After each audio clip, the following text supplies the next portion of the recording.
ಆಧ್ಯಾತ್ಮಿಕ ಪರಿಕಲ್ಪನೆ ಅನ್ನೋದು ನಮ್ಮ PSSM pyramid spiritual societies movement ಬ್ರಹ್ಮಸೂತ್ರಗಳಂತ ಕರೆಯಬಹುದು. ಅದು ಅತ್ಯದ್ಭುತ ಈ ಸೂತ್ರಗಳು 18 ತತ್ವಗಳಿದೆ, 18 ಸೂತ್ರಗಳಿದೆ. ಇದ್ರ ಬಗ್ಗೆ ಪೂರ್ತಿ ಮಾಹಿತಿ, ಪೂರ್ತಿ ಜ್ಞಾನ ಅನ್ನೋದು ನಾವು ಇವತ್ತಿನ ಕಾರ್ಯಕ್ರಮದಲ್ಲಿ ತಿಳ್ಕೊಳ್ಳೋಕೆ ಪ್ರಯತ್ನ ಮಾಡೋಣ. ಈ ಜ್ಞಾನ ನೀಡೋದಕ್ಕೆ ನಮ್ಗೆ ಈಗಾಗಲೇ ನಮ್ಮ ಸೀನಿಯರ್ ಮಾಸ್ಟರ್ ಆದ ನೇತ್ರಾ ಮೇಡಮ್ ಅವರು ಈಗಾಗಲೇ ಜಾಯ್ನ್ ಆಗಿದ್ದಾರೆ. ಅವ್ರನ್ನ ಸ್ವಾಗತ ಕೋರುತ್ತಾ ಇಂದಿನ ಕಾರ್ಯಕ್ರಮ ಶುರು ಮಾಡೋಣ. Madam, thank you sir. Thank you so much sir. ಸ್ವಾಗತ. Thank you. ಮೊದಲಿಗೆ ನಮ್ಮ ಪೂಜ್ಯನೀಯ ಗುರುಗಳಾಗಿರ್ತಕ್ಕಂಥ ಡಾಕ್ಟರ್ ಬ್ರಹ್ಮಶ್ರೀ ಸುಭಾಷ್ ಪತ್ರಿಜಿಯವರ ಆತ್ಮ ಚೈತನ್ಯಕ್ಕೆ ಹಾಗೂ ಗುರುಮಾತಾ ಸ್ವರ್ಣಮಾಲಾ ಪತ್ರಿ ಅಮ್ಮನವರಿಗೆ ನನ್ನ ಆತ್ಮ ಅನಂತ ಕೋಟಿ ಪ್ರಣಾಮಗಳನ್ನ ತಿಳಿಸ್ತಾ, ಇಲ್ಲಿ ನಿಂತಿರ್ತಕ್ಕಂಥ ಎಲ್ಲ ಧ್ಯಾನ ಬಾಂಧವರಿಗೆ, ಯೂಟ್ಯೂಬ್ ನಲ್ಲಿ ಕೇಳ್ತಾ ಇರ್ತಕ್ಕಂಥ ಎಲ್ಲ ಧ್ಯಾನ ಬಾಂಧವರಿಗೆ ನನ್ನ ನಮಸ್ಕಾರಗಳು. ಎಲ್ಲರಿಗೂ ಕೂಡ ಶುಭ ಮುಂಜಾನೆ ಮಾಸ್ಟರ್ಸ್. ಬಹಳ ಅತ್ಯದ್ಭುತವಾಗಿರ್ತಕ್ಕಂಥ ಧ್ಯಾನವನ್ನ ನಾವು ಮುಗಿಸಿದೀವಿ. ಪ್ರತಿ ಸಂದರ್ಭದಲ್ಲೂ ಕೂಡ ನಾವು ನೆನಪಲ್ಲಿ ಇಟ್ಕೊಳ್ಬೇಕಾಗಿರ್ತಕ್ಕಂಥದ್ದು ಧ್ಯಾನದಿಂದ ಜ್ಞಾನ, ಜ್ಞಾನದಿಂದ ಮುಕ್ತಿ. ಈ ಜನನ ಮರಣ ಅನ್ನೋ ಒಂದು ಸೈಕಲ್ ಏನಿದೆ, ಆ ಒಂದು ಪರಿಭ್ರಮಣ ಚಕ್ರ ಅನ್ನೋದೇನಿದೆ, ಅದರಿಂದ ನಮ್ಮನ್ನ ನಾವು ಹೊರತುಪಡಿಸ್ಕೊಂಡು ನಮ್ಮನ್ನ ಪರಬ್ರಹ್ಮದಲ್ಲಿ ಐಕ್ಯ ಮಾಡ್ಕೊಳ್ತಕ್ಕಂಥದ್ದೇ ನಮ್ಮ ಈ ಮುಕ್ತಿ ಆಗುತ್ತೆ. ಅದಕ್ಕೆ ಸಾಧನೆಗಳು ಎರಡು, ಒಂದು ಧ್ಯಾನ, ಮತ್ತೊಂದು ಜ್ಞಾನ. ಧ್ಯಾನವನ್ನ ಮಾಡ್ತಾ ಇದ್ದಾಗ ನಮ್ಮನ್ನ ನಾವು ಕಂಡ್ಕೊಳ್ಳೋದಕ್ಕೆ ಸಾಧ್ಯ ಆಗತ್ತೆ. ನಮ್ಮನ್ನ ನಾವು ಕಂಡ್ಕೊಂಡು ಅತ್ಯಂತ ಶಕ್ತಿಯನ್ನ ಪಡ್ಕೊಂಡ್ಮೇಲೆ ಆ ಶಕ್ತಿಯನ್ನ ಹೇಗ್ ಉಪಯೋಗಿಸಿದ್ರೆ ನಾವು ಆ ಮುಕ್ತಿಯ ಕಡೆಗೆ ಪ್ರಯಾಣ ಆಗ್ತೀವಿ. ಮುಕ್ತಿ ಅಂತಂದ್ರೆ ಏನು ಇಲ್ಲ, ನಾವು ನಮ್ಮ ಈ ಮೂಲ ಚೈತನ್ಯ ಏನಿದೆ, ಮೂಲ ಚೈತನ್ಯದಲ್ಲಿ ನಾವು ಸೇರ್ಕೊಳ್ತಕ್ಕಂಥದ್ದು. ಆ ಒಂದು ಧ್ಯಾನದಿಂದ ಪಡ್ಕೊಂಡಿರ್ತಕ್ಕಂಥ ಶಕ್ತಿಯನ್ನ ನಾವು ಜ್ಞಾನಯುತವಾಗಿ ಪ್ರತಿಯೊಂದಕ್ಕೂ ಕೂಡ ಉಪಯೋಗಿಸ್ಬೇಕಾಗಿರತ್ತೆ. ಆ ಒಂದು ಜ್ಞಾನ ಬಹಳಷ್ಟು ಅವಶ್ಯಕತೆ ಮಾಸ್ಟರ್ಸ್. ನಾವೆಲ್ಲರೂ ಕೂಡ ಈಗ ಅತ್ಯದ್ಭುತವಾಗಿ ಸತತ ಒಂದು 60 ನಿಮಿಷಗಳ ಕಾಲ ಧ್ಯಾನವನ್ನ ಮಾಡಿದೀವಿ. ನಮ್ಮೊಳಗಡೆನ ಒಂದು ಅತ್ಯದ್ಭುತವಾಗಿರ್ತಕ್ಕಂಥ ಪ್ರಯಾಣವನ್ನ ನಾವು ಮಾಡಿದೀವಿ. ಈಗ ಜ್ಞಾನವನ್ನ ನಾವು ಪಡ್ಕೊಳ್ತಕ್ಕಂಥದ್ದು ಪ್ರತಿನಿತ್ಯ ಆ ಜ್ಞಾನದಿಂದ ಜೀವನ ಮಾಡ್ತಾ ಇದೀವಿ ಅಂತಂದ್ರೆ ಈ ಭೌತಿಕ ಪ್ರಪಂಚದ ಒಂದು ಜೀವನ ಬಹಳ ಸುಂದರಮಯವಾಗಿರುತ್ತೆ ಅನ್ನೋದನ್ನ ಅರ್ಥ ಮಾಡ್ಕೊಳ್ತಾ ಮಾಸ್ಟರ್ಸ್, ನಾವಿವತ್ತು PSSM 18 ಸೂತ್ರಗಳು. PSSM ಅಂತ ಹೇಳಿ ನಾವು ಗಮನಿಸಿದಾಗ ಪಿರಮಿಡ್ ಸ್ಪಿರಿಚುವಲ್ ಸೊಸೈಟಿ ಮೂವ್ಮೆಂಟ್ ಅಂತ ಹೇಳ್ಬಿಟ್ಟು ಹೆಸರು. ಏನಿದು ಪಿರಮಿಡ್ ಸ್ಪಿರಿಚುವಲ್ ಸೊಸೈಟಿ ಮೂವ್ಮೆಂಟ್ ಅಂತ ಹೇಳಿ ನಾವು ನೋಡಿದಾಗ, ನಾವು ಯಾವುದೇ ಒಂದು ವಿಚಾರನ ಕೈಗೊಂಡಾಗ ಒಂದು ಸಂಘಟನೆಯನ್ನ ನೋಡ್ತೀವಿ. ಅಂತದೇ ಇದು ಸಂಘಟನೆ.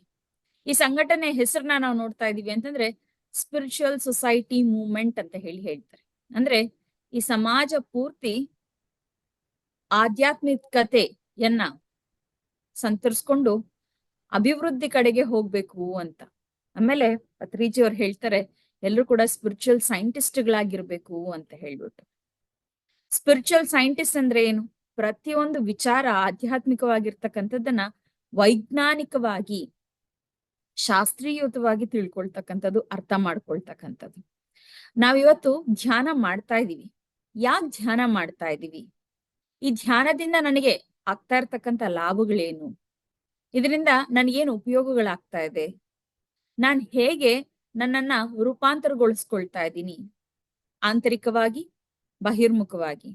ಇವೆಲ್ಲವನ್ನು ಕೂಡ ನಾನು ವೈಜ್ಞಾನಿಕವಾಗಿ, ಶಾಸ್ತ್ರೀಯಯುತವಾಗಿ ಅರ್ಥ ಮಾಡ್ಕೊಂಡಾಗ ಮಾತ್ರನೇ ಅದರ ಒಂದು ಅರ್ಥ ಪರಿಪೂರ್ಣವಾಗ್ತಕ್ಕಂಥದ್ದು.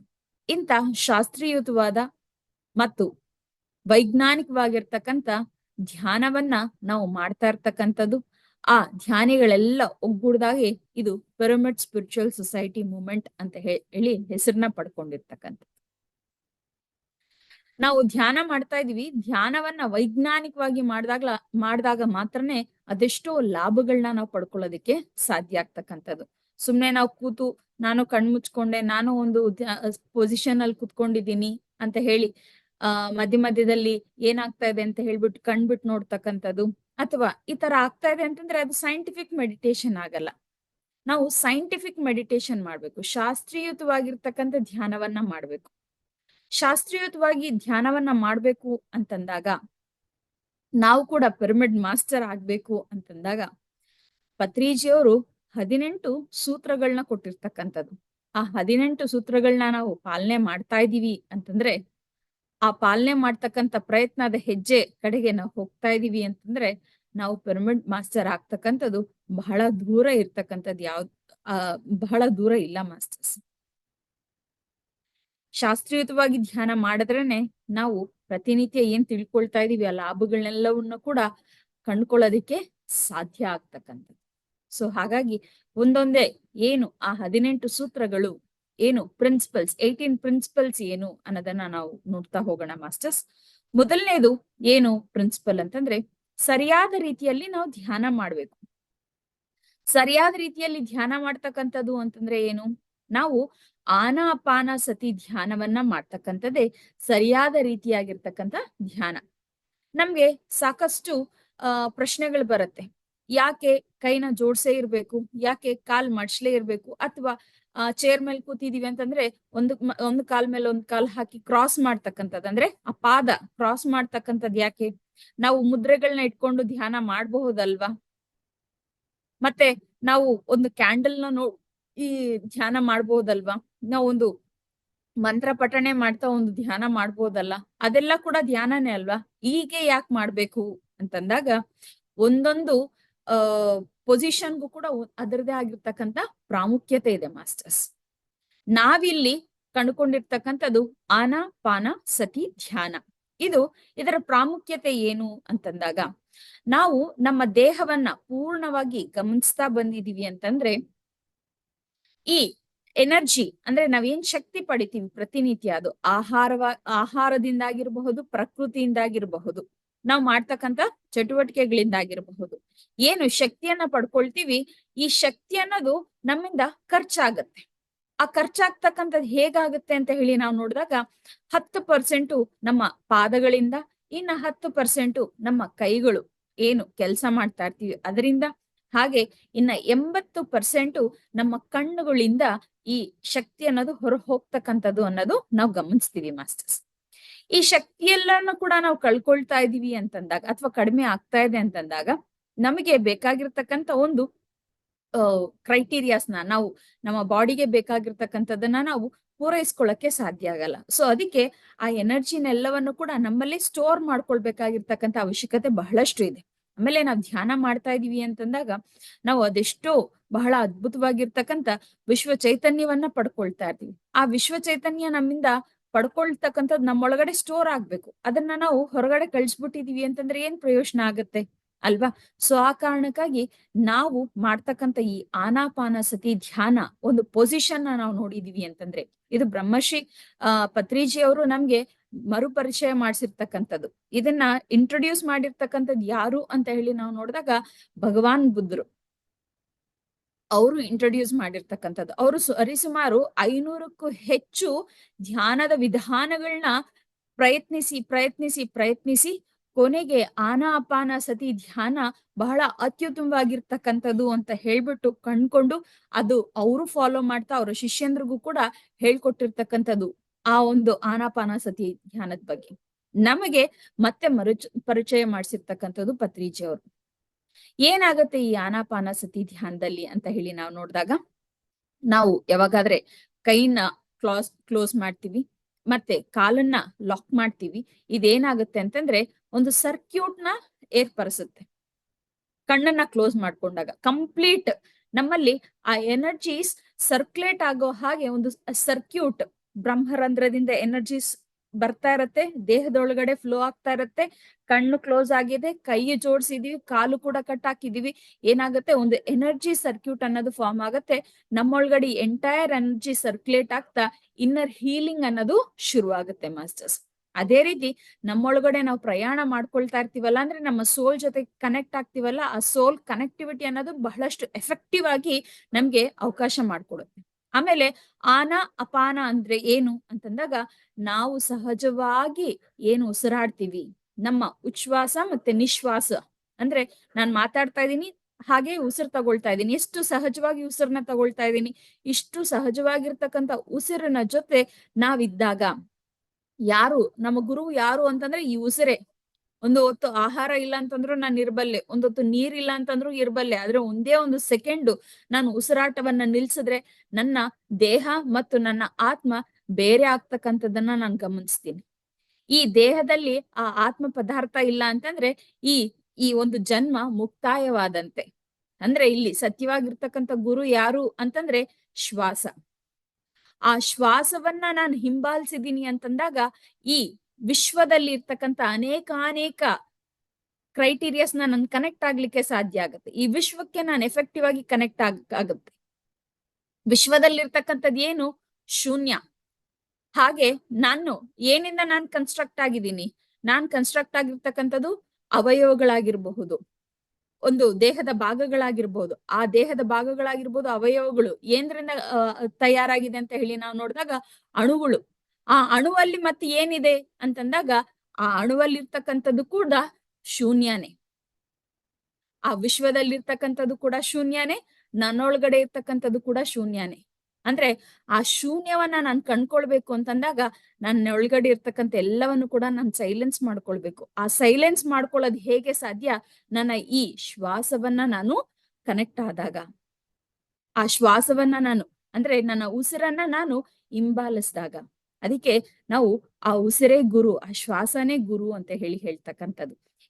ಈ ಕನೆಕ್ಟಿವಿಟಿ ಯಾವಾಗ ಸಾಧ್ಯ ಆಗುತ್ತೆ ಅಂತಂದ್ರೆ ನಾನು ಆನಾಪಾನ ಸತಿಯ ಧ್ಯಾನದ ಸ್ಥಿತಿಯಲ್ಲಿ ಇದ್ದಾಗ ಮಾತ್ರ ಮಾಸ್ಟರ್ಸ್. ಅದಕ್ಕೆ ಇದು ಬಹಳ ಅತ್ಯದ್ಭುತವಾಗಿರ್ತಕ್ಕಂಥ ಧ್ಯಾನದ ಸ್ಥಿತಿ ಅಂತ ಹೇಳ್ತಕ್ಕಂಥದ್ದು.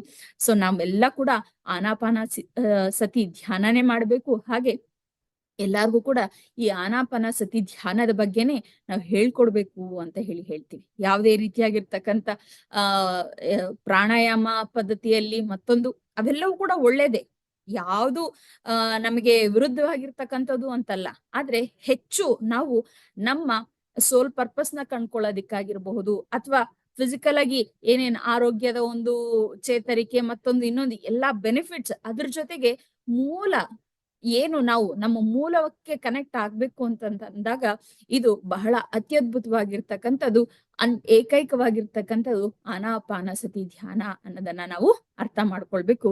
ಇದು ಮೊದಲನೆಯ ಒಂದು ಸಿದ್ಧಾಂತ ಮಾಸ್ಟರ್ಸ್. ಮತ್ತೆ ನಂತರ ಏನು ಅಂತಂದ್ರೆ ಪ್ರತಿನಿತ್ಯ ಸರಿಯಾದ ರೀತಿಯಾಗಿರ್ತಕ್ಕಂಥ ಆಧ್ಯಾತ್ಮಿಕ ಪುಸ್ತಕಗಳನ್ನ ಓದ್ತಕ್ಕಂಥದ್ದು. ಯಾಕೆ ಆಧ್ಯಾತ್ಮಿಕ ಪುಸ್ತಕಗಳನ್ನ ಓದ್ಬೇಕು ಅಂತಂದಾಗ, ನಾವು ಏನು ಜೀವನವನ್ನ ಅಥವಾ ಜನ್ಮವನ್ನ ಪಡ್ಕೊಂಡಿದೀವಿ, ಎಲ್ಲಾರು ಕೂಡ ಎಲ್ಲಾ ರೀತಿಯಾಗಿರ್ತಕ್ಕಂಥ ಅನುಭವಗಳನ್ನ ಪಡ್ಕೊಳ್ಳೋ ಮುಖಾಂತರನೇ ತಮ್ಮ ಒಂದು ಜನ್ಮವನ್ನ ಮುಂದಕ್ಕೆ ಹೋಗ್ತಕ್ಕಂಥದ್ದು. ಅಂದ್ರೆ ಒಂದು ಆತ್ಮ ಅನುಭವ ಜ್ಞಾನ ಏನ್ ಪಡ್ಕೊಳ್ಳುತ್ತೆ, ಆ ಅನುಭವ ಜ್ಞಾನ ಪಡ್ಕೊಳ್ಳೋ ಮುಖಾಂತರನೇ ಒಂದು ಸ್ಥಿತಿಯಿಂದ ಇನ್ನೊಂದು ಸ್ಥಿತಿಗೆ ಹೋಗ್ತಕ್ಕಂಥದ್ದು. ಮತ್ತೆ ಈ ಜನ್ಮದಲ್ಲೇ ನಾನು ಅಷ್ಟು ಅನುಭವಗಳನ್ನ ಪಡ್ಕೊಳ್ಳಕ್ಕೆ ಸಾಧ್ಯ ಆಗತ್ತ ಅಂತಂದ್ರೆ ಖಂಡಿತ ಇಲ್ಲ. ಹಾಗಾಗಿ ಈ ಅನುಭವಗಳನ್ನ ಪಡ್ಕೊಂಡಿರ್ತಕ್ಕಂಥ ಬಹಳಷ್ಟು ಗ್ರೇಟ್ ಮಾಸ್ಟರ್ಸ್ ಅವರ ಅನುಭವಗಳನ್ನ ಪುಸ್ತಕದ ರೂಪದಲ್ಲಿ ನಮ್ ಮುಂದಿರ್ಸಿದ್ದಾರೆ. ತುಂಬಾ ಗ್ರೇಟ್ ಸ್ಪಿರಿಚುವಲ್ ಮಾಸ್ಟರ್ಸ್ ಎಲ್ಲರೂ ಕೂಡ ಅವರ ಅನುಭವಗಳು, ಅವ್ರಿಗಾಗಿರ್ತಕ್ಕಂಥ ಎಕ್ಸ್ಪೀರಿಯನ್ಸಸ್ ಮತ್ತೆ ಅವ್ರಿಗೆ ಬಂದಿರ್ತಕ್ಕಂಥ ಜ್ಞಾನವನ್ನ ಪುಸ್ತಕ ರೂಪದಲ್ಲಿ ನಮ್ ಮುಂದಿರ್ಸಿದ್ದಾರೆ. ಸೊ ಆ ಪುಸ್ತಕಗಳನ್ನ ನಾವು ಓದ್ತಾ ಇದೀವಿ ಅಂತಂದಾಗ, ಓದೋ ಮುಖಾಂತರ ನಾವು ಅನುಭವ ಪಡ್ಕೊಳ್ತಾ ಆ ಜ್ಞಾನವನ್ನ ನಾವು ಹೆಚ್ಚಿಸ್ಕೊಳ್ಳೋದಿಕ್ಕೆ, ನಮ್ಮ ಆತ್ಮಸ್ಥಿತಿಯನ್ನ ನಾವು ಹೆಚ್ಚಿಸ್ಕೊಳ್ಳೋದಿಕ್ಕೆ ಸಾಧ್ಯ ಆಗತ್ತೆ. ಇದನ್ನೇ ನಾವು ಸ್ವ ಅಧ್ಯಾಯ ಅಂತ ಹೇಳಿ ಕೂಡ ಕರಿತೀವಿ. ಒಂದು ಪುಸ್ತಕದಲ್ಲಿರ್ತಕ್ಕಂಥ ಜ್ಞಾನವನ್ನ ತಿಳ್ಕೊಳ್ತಾ ಇದ್ದಾಗ ನಾನ್ ಯಾವ ಸ್ಥಿತಿಯಲ್ಲಿದ್ದೀನಿ ಅಂತ ಹೇಳ್ಬಿಟ್ಟು ನಾನು ಹಾಗೆ ಚೆಕ್ ಮಾಡ್ಕೊಳ್ಳೋದಿಕ್ಕೆ ಸಾಧ್ಯ ಆಗತ್ತೆ ಅಲ್ವಾ? ಸೊ ಆ ಸ್ಥಿತಿಗೆ ನಾನು ತಲುಪಬೇಕು ಅಂತಂದ್ರೆ ಏನ್ ಮಾಡಬಹುದು, ನಾನು ಯಾವ ರೀತಿಯಾಗಿರ್ತಕ್ಕಂಥ ಸಾಧನೆ ಮಾಡಬಹುದು ಅನ್ನೋದನ್ನ ನಾನು ಅರ್ಥ ಮಾಡ್ಕೊಳ್ಳೋದಿಕ್ಕೆ ಸಾಧ್ಯ ಆಗತ್ತೆ. ಆ ಕಾರಣಕ್ಕಾಗಿ ಮೊದಲು ಆನಾಪಾನಸತಿ ಧ್ಯಾನ ಮಾಡ್ಬೇಕು. ಜೊತೆಗೆ ಗ್ರೇಟ್ ಸ್ಪಿರಿಚುವಲ್ ಮಾಸ್ಟರ್ಸ್ ನೀಡಿರ್ತಕ್ಕಂಥ ಜ್ಞಾನವನ್ನ ನಾನು ಓದ್ತಾ ಆ ಅನುಭವನ ಪಡ್ಕೊಳ್ತಾ ಹೋಗ್ಬೇಕಾಗಿರತ್ತೆ. ಸೊ ಯಾರ್ಯಾರು ಗ್ರೇಟ್ ಸ್ಪಿರಿಚುವಲ್ ಮಾಸ್ಟರ್ಸ್ ಎಂತ ಬುಕ್ಸ್ ಓದ್ಬೇಕು ಅಂತ ಹೇಳಿ ನಾವು ಗಮನಿಸಿದಾಗ, ಓಶೋ ಬರ್ದಿರ್ತಕ್ಕಂಥ ಬುಕ್ಸ್ ಆಗಿರ್ಬಹುದು, ಲಾಬ್ಸಂಗಿ ರಂಪ ಬರ್ದಿರ್ತಕ್ಕಂಥ ಬುಕ್ಸ್ ಆಗಿರಬಹುದು, ಮತ್ತೆ ಕ್ಯಾಸ್ಟನಾಡಾ, ಮತ್ತೆ ಜೇನ್ ರಾಬರ್ಟ್ಸನ್, ಈ ರೀತಿ ಹಲವಾರು ಮಾಸ್ಟರ್ಸ್ ಇದ್ದಾರೆ ಮಾಸ್ಟರ್ಸ್. ಸೊ ಅವ್ರು ಬರ್ದಿರ್ತಕ್ಕಂಥ ಸ್ಪಿರಿಚುವಲ್ ಬುಕ್ಸ್ ನ ಓದ್ತಕ್ಕಂಥದ್ದು ನಮ್ಗೆ ಬಹಳಷ್ಟು ಉಪಯೋಗಕರವಾಗ್ತಕ್ಕಂಥದ್ದು. ಅದೆಷ್ಟೋ ಜ್ಞಾನವನ್ನ ನಾವು ಪಡ್ಕೊಳ್ಳೋದಿಕ್ಕೆ ಸಾಧ್ಯ ಆಗುತ್ತೆ ಅನ್ನೋದನ್ನ ನಾವಿಲ್ಲಿ ಅರ್ಥ ಮಾಡ್ಕೊಳ್ಬೇಕು. ಪತ್ರಿಜಿಯವರು ಸ್ವತಃ 1,35,000 ಪುಸ್ತಕಗಳಿಗಿಂತ ಹೆಚ್ಚು ಪುಸ್ತಕಗಳನ್ನ ಓದಿದ್ದಾರೆ. ಅಷ್ಟು ಜ್ಞಾನವನ್ನ ಪಡ್ಕೊಂಡಿರ್ತಕ್ಕಂಥದ್ದು. ನಾವದ್ರಲ್ಲಿ 10% ಆದ್ರೂ ಖಂಡಿತ ಓದ್ಲೇಬೇಕಾಗಿರುತ್ತೆ ಮಾಸ್ಟರ್ಸ್. ಮತ್ತೆ 3ನೇ ಪ್ರಿನ್ಸಿಪಲ್ ಏನು ಅಂತ ಹೇಳಿ ನಾವು ನೋಡಿದಾಗ, ನಾವು ಏನು ಧ್ಯಾನವನ್ನ ಮಾಡ್ತಾ ಇದ್ದೀವಿ, ಧ್ಯಾನದಿಂದ ಎಷ್ಟೋ ಅನುಭವಗಳು ನಮ್ಗ್ ಬರುತ್ತೆ. ಆ ಅನುಭವಗಳು ನಾವು ಹಂಚ್ಕೊಳ್ತಾ ಹೋಗ್ಬೇಕಾಗಿರತ್ತೆ. ಹೇಳ್ಬೇಕು, 4 ಜನ ಹತ್ರ ಹೇಳ್ಬೇಕು.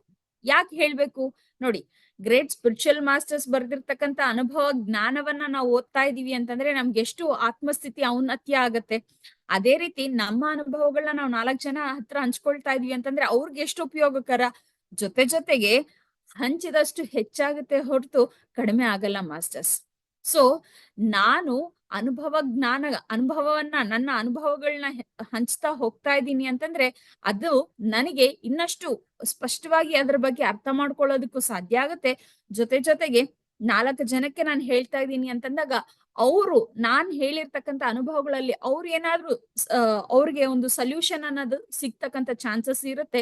ಅವರು ಕೂಡ ಅವರ ಆತ್ಮಸ್ಥಿತಿಯನ್ನ ಔನ್ನತ್ಯಗೊಳಿಸ್ಕೊಳ್ಳೋ ಕಡೆಗೆ ಅವರು ಕೂಡ ಹೆಜ್ಜೆ ಹಾಕೋದಕ್ಕೆ ಅವಕಾಶ ಆಗತ್ತೆ. ಸೊ ಹಾಗಾಗಿ ಅನುಭವಗಳೇನಾಗುತ್ತೆ, ಅನುಭವಗಳನ್ನ ಹಂಚ್ಕೊಳ್ತಾ ಹೋಗ್ಬೇಕಾಗಿರತ್ತೆ. ಅದು ಆಸಕ್ತಿನ ಹುಟ್ಟಿಸ್ತಾ ಮತ್ತೆ ಆಸಕ್ತಿ ಇರೋರೊಂದಿಗೆ ಈ ಜ್ಞಾನವನ್ನ ನಾವು ಹಂಚ್ಕೊಳ್ತಾ ಹೋಗ್ಬೇಕಾಗಿರತ್ತೆ ಮಾಸ್ಟರ್ಸ್. ಸೊ ಮೊದಲನೇದು ಧ್ಯಾನ ಮಾಡ್ತಕ್ಕಂಥದ್ದು, ಮತ್ತೆ ಬುಕ್ ರೀಡಿಂಗ್, ಮತ್ತೆ ಡೆಫಿನೆಟ್ ಆಗಿ ನಮ್ಗೆ ಬರ್ತಕ್ಕಂಥ ಧ್ಯಾನ ಅನುಭವಗಳೇನಿರುತ್ತೆ ಆ ಅನುಭವಗಳನ್ನ ಹಂಚ್ಕೊಳ್ತಾ ಹೋಗ್ತಕ್ಕಂಥದ್ದು. ಇನ್ನ 4ನೇ ಪ್ರಿನ್ಸಿಪಲ್ ಏನು ಅಂತಂದ್ರೆ, ಅತಿ ಹೆಚ್ಚು ಸಮಯ ನಾವು ಮೌನದಲ್ಲೇ ಇರ್ತಕ್ಕಂಥದ್ದು. ನಾವು ಮೌನ ಅಂದ್ರೆ ಏನ್ ಅನ್ಕೊಳ್ತೀವಿ ಅಂದ್ರೆ, ಮಾತಾಡ್ಲಿಲ್ಲ 1 ಗಂಟೆ ಅಂದ್ರೆ ಮೌನದಲ್ಲಿ ಇದೀವಲ್ವಾ ಅಂತ ಹೇಳಿ ಅನ್ಕೊಳ್ತಾ ಇರ್ತೀವಿ. ಮೌನ ಅಂತಂದ್ರೆ ಕೇವಲ ಬಾಯಿ ಸೈಲೆಂಟ್ ಆಗಿರ್ತಕ್ಕಂಥದ್ದು ಅಷ್ಟೇ ಅಲ್ಲ ಮಾಸ್ಟರ್ಸ್. ಒಳಗಡೆ ಬರ್ತಾ ಇರುತ್ತಲ್ಲ ಎಷ್ಟೋ ಯೋಚನೆಗಳು, ಅವುಗಳನ್ನ ಕೂಡ ಸೈಲೆಂಟ್ ಆಗಿರ್ತಕ್ಕಂಥದ್ದು. ಯಾಕೆ ಅಂತಂದ್ರೆ ಯೂನಿವರ್ಸ್ಗೆ ಪಾಸಿಟಿವ್ ನೆಗೆಟಿವ್ ಅನ್ನೋದು ಏನು ಗೊತ್ತಿಲ್ಲ ಮಾಸ್ಟರ್ಸ್. ಯೂನಿವರ್ಸ್ ಹೇಗ್ ವರ್ಕ್ ಆಗುತ್ತೆ ಅಂದ್ರೆ ಇಟ್ ವರ್ಕ್ಸ್ ಆನ್ ವೈಬ್ರೇಷನ್ಸ್, ಪ್ರಕಂಪನೆಗಳೊಟ್ಟಿಗೆ ವರ್ಕ್ ಆಗ್ತಕ್ಕಂಥದ್ದು.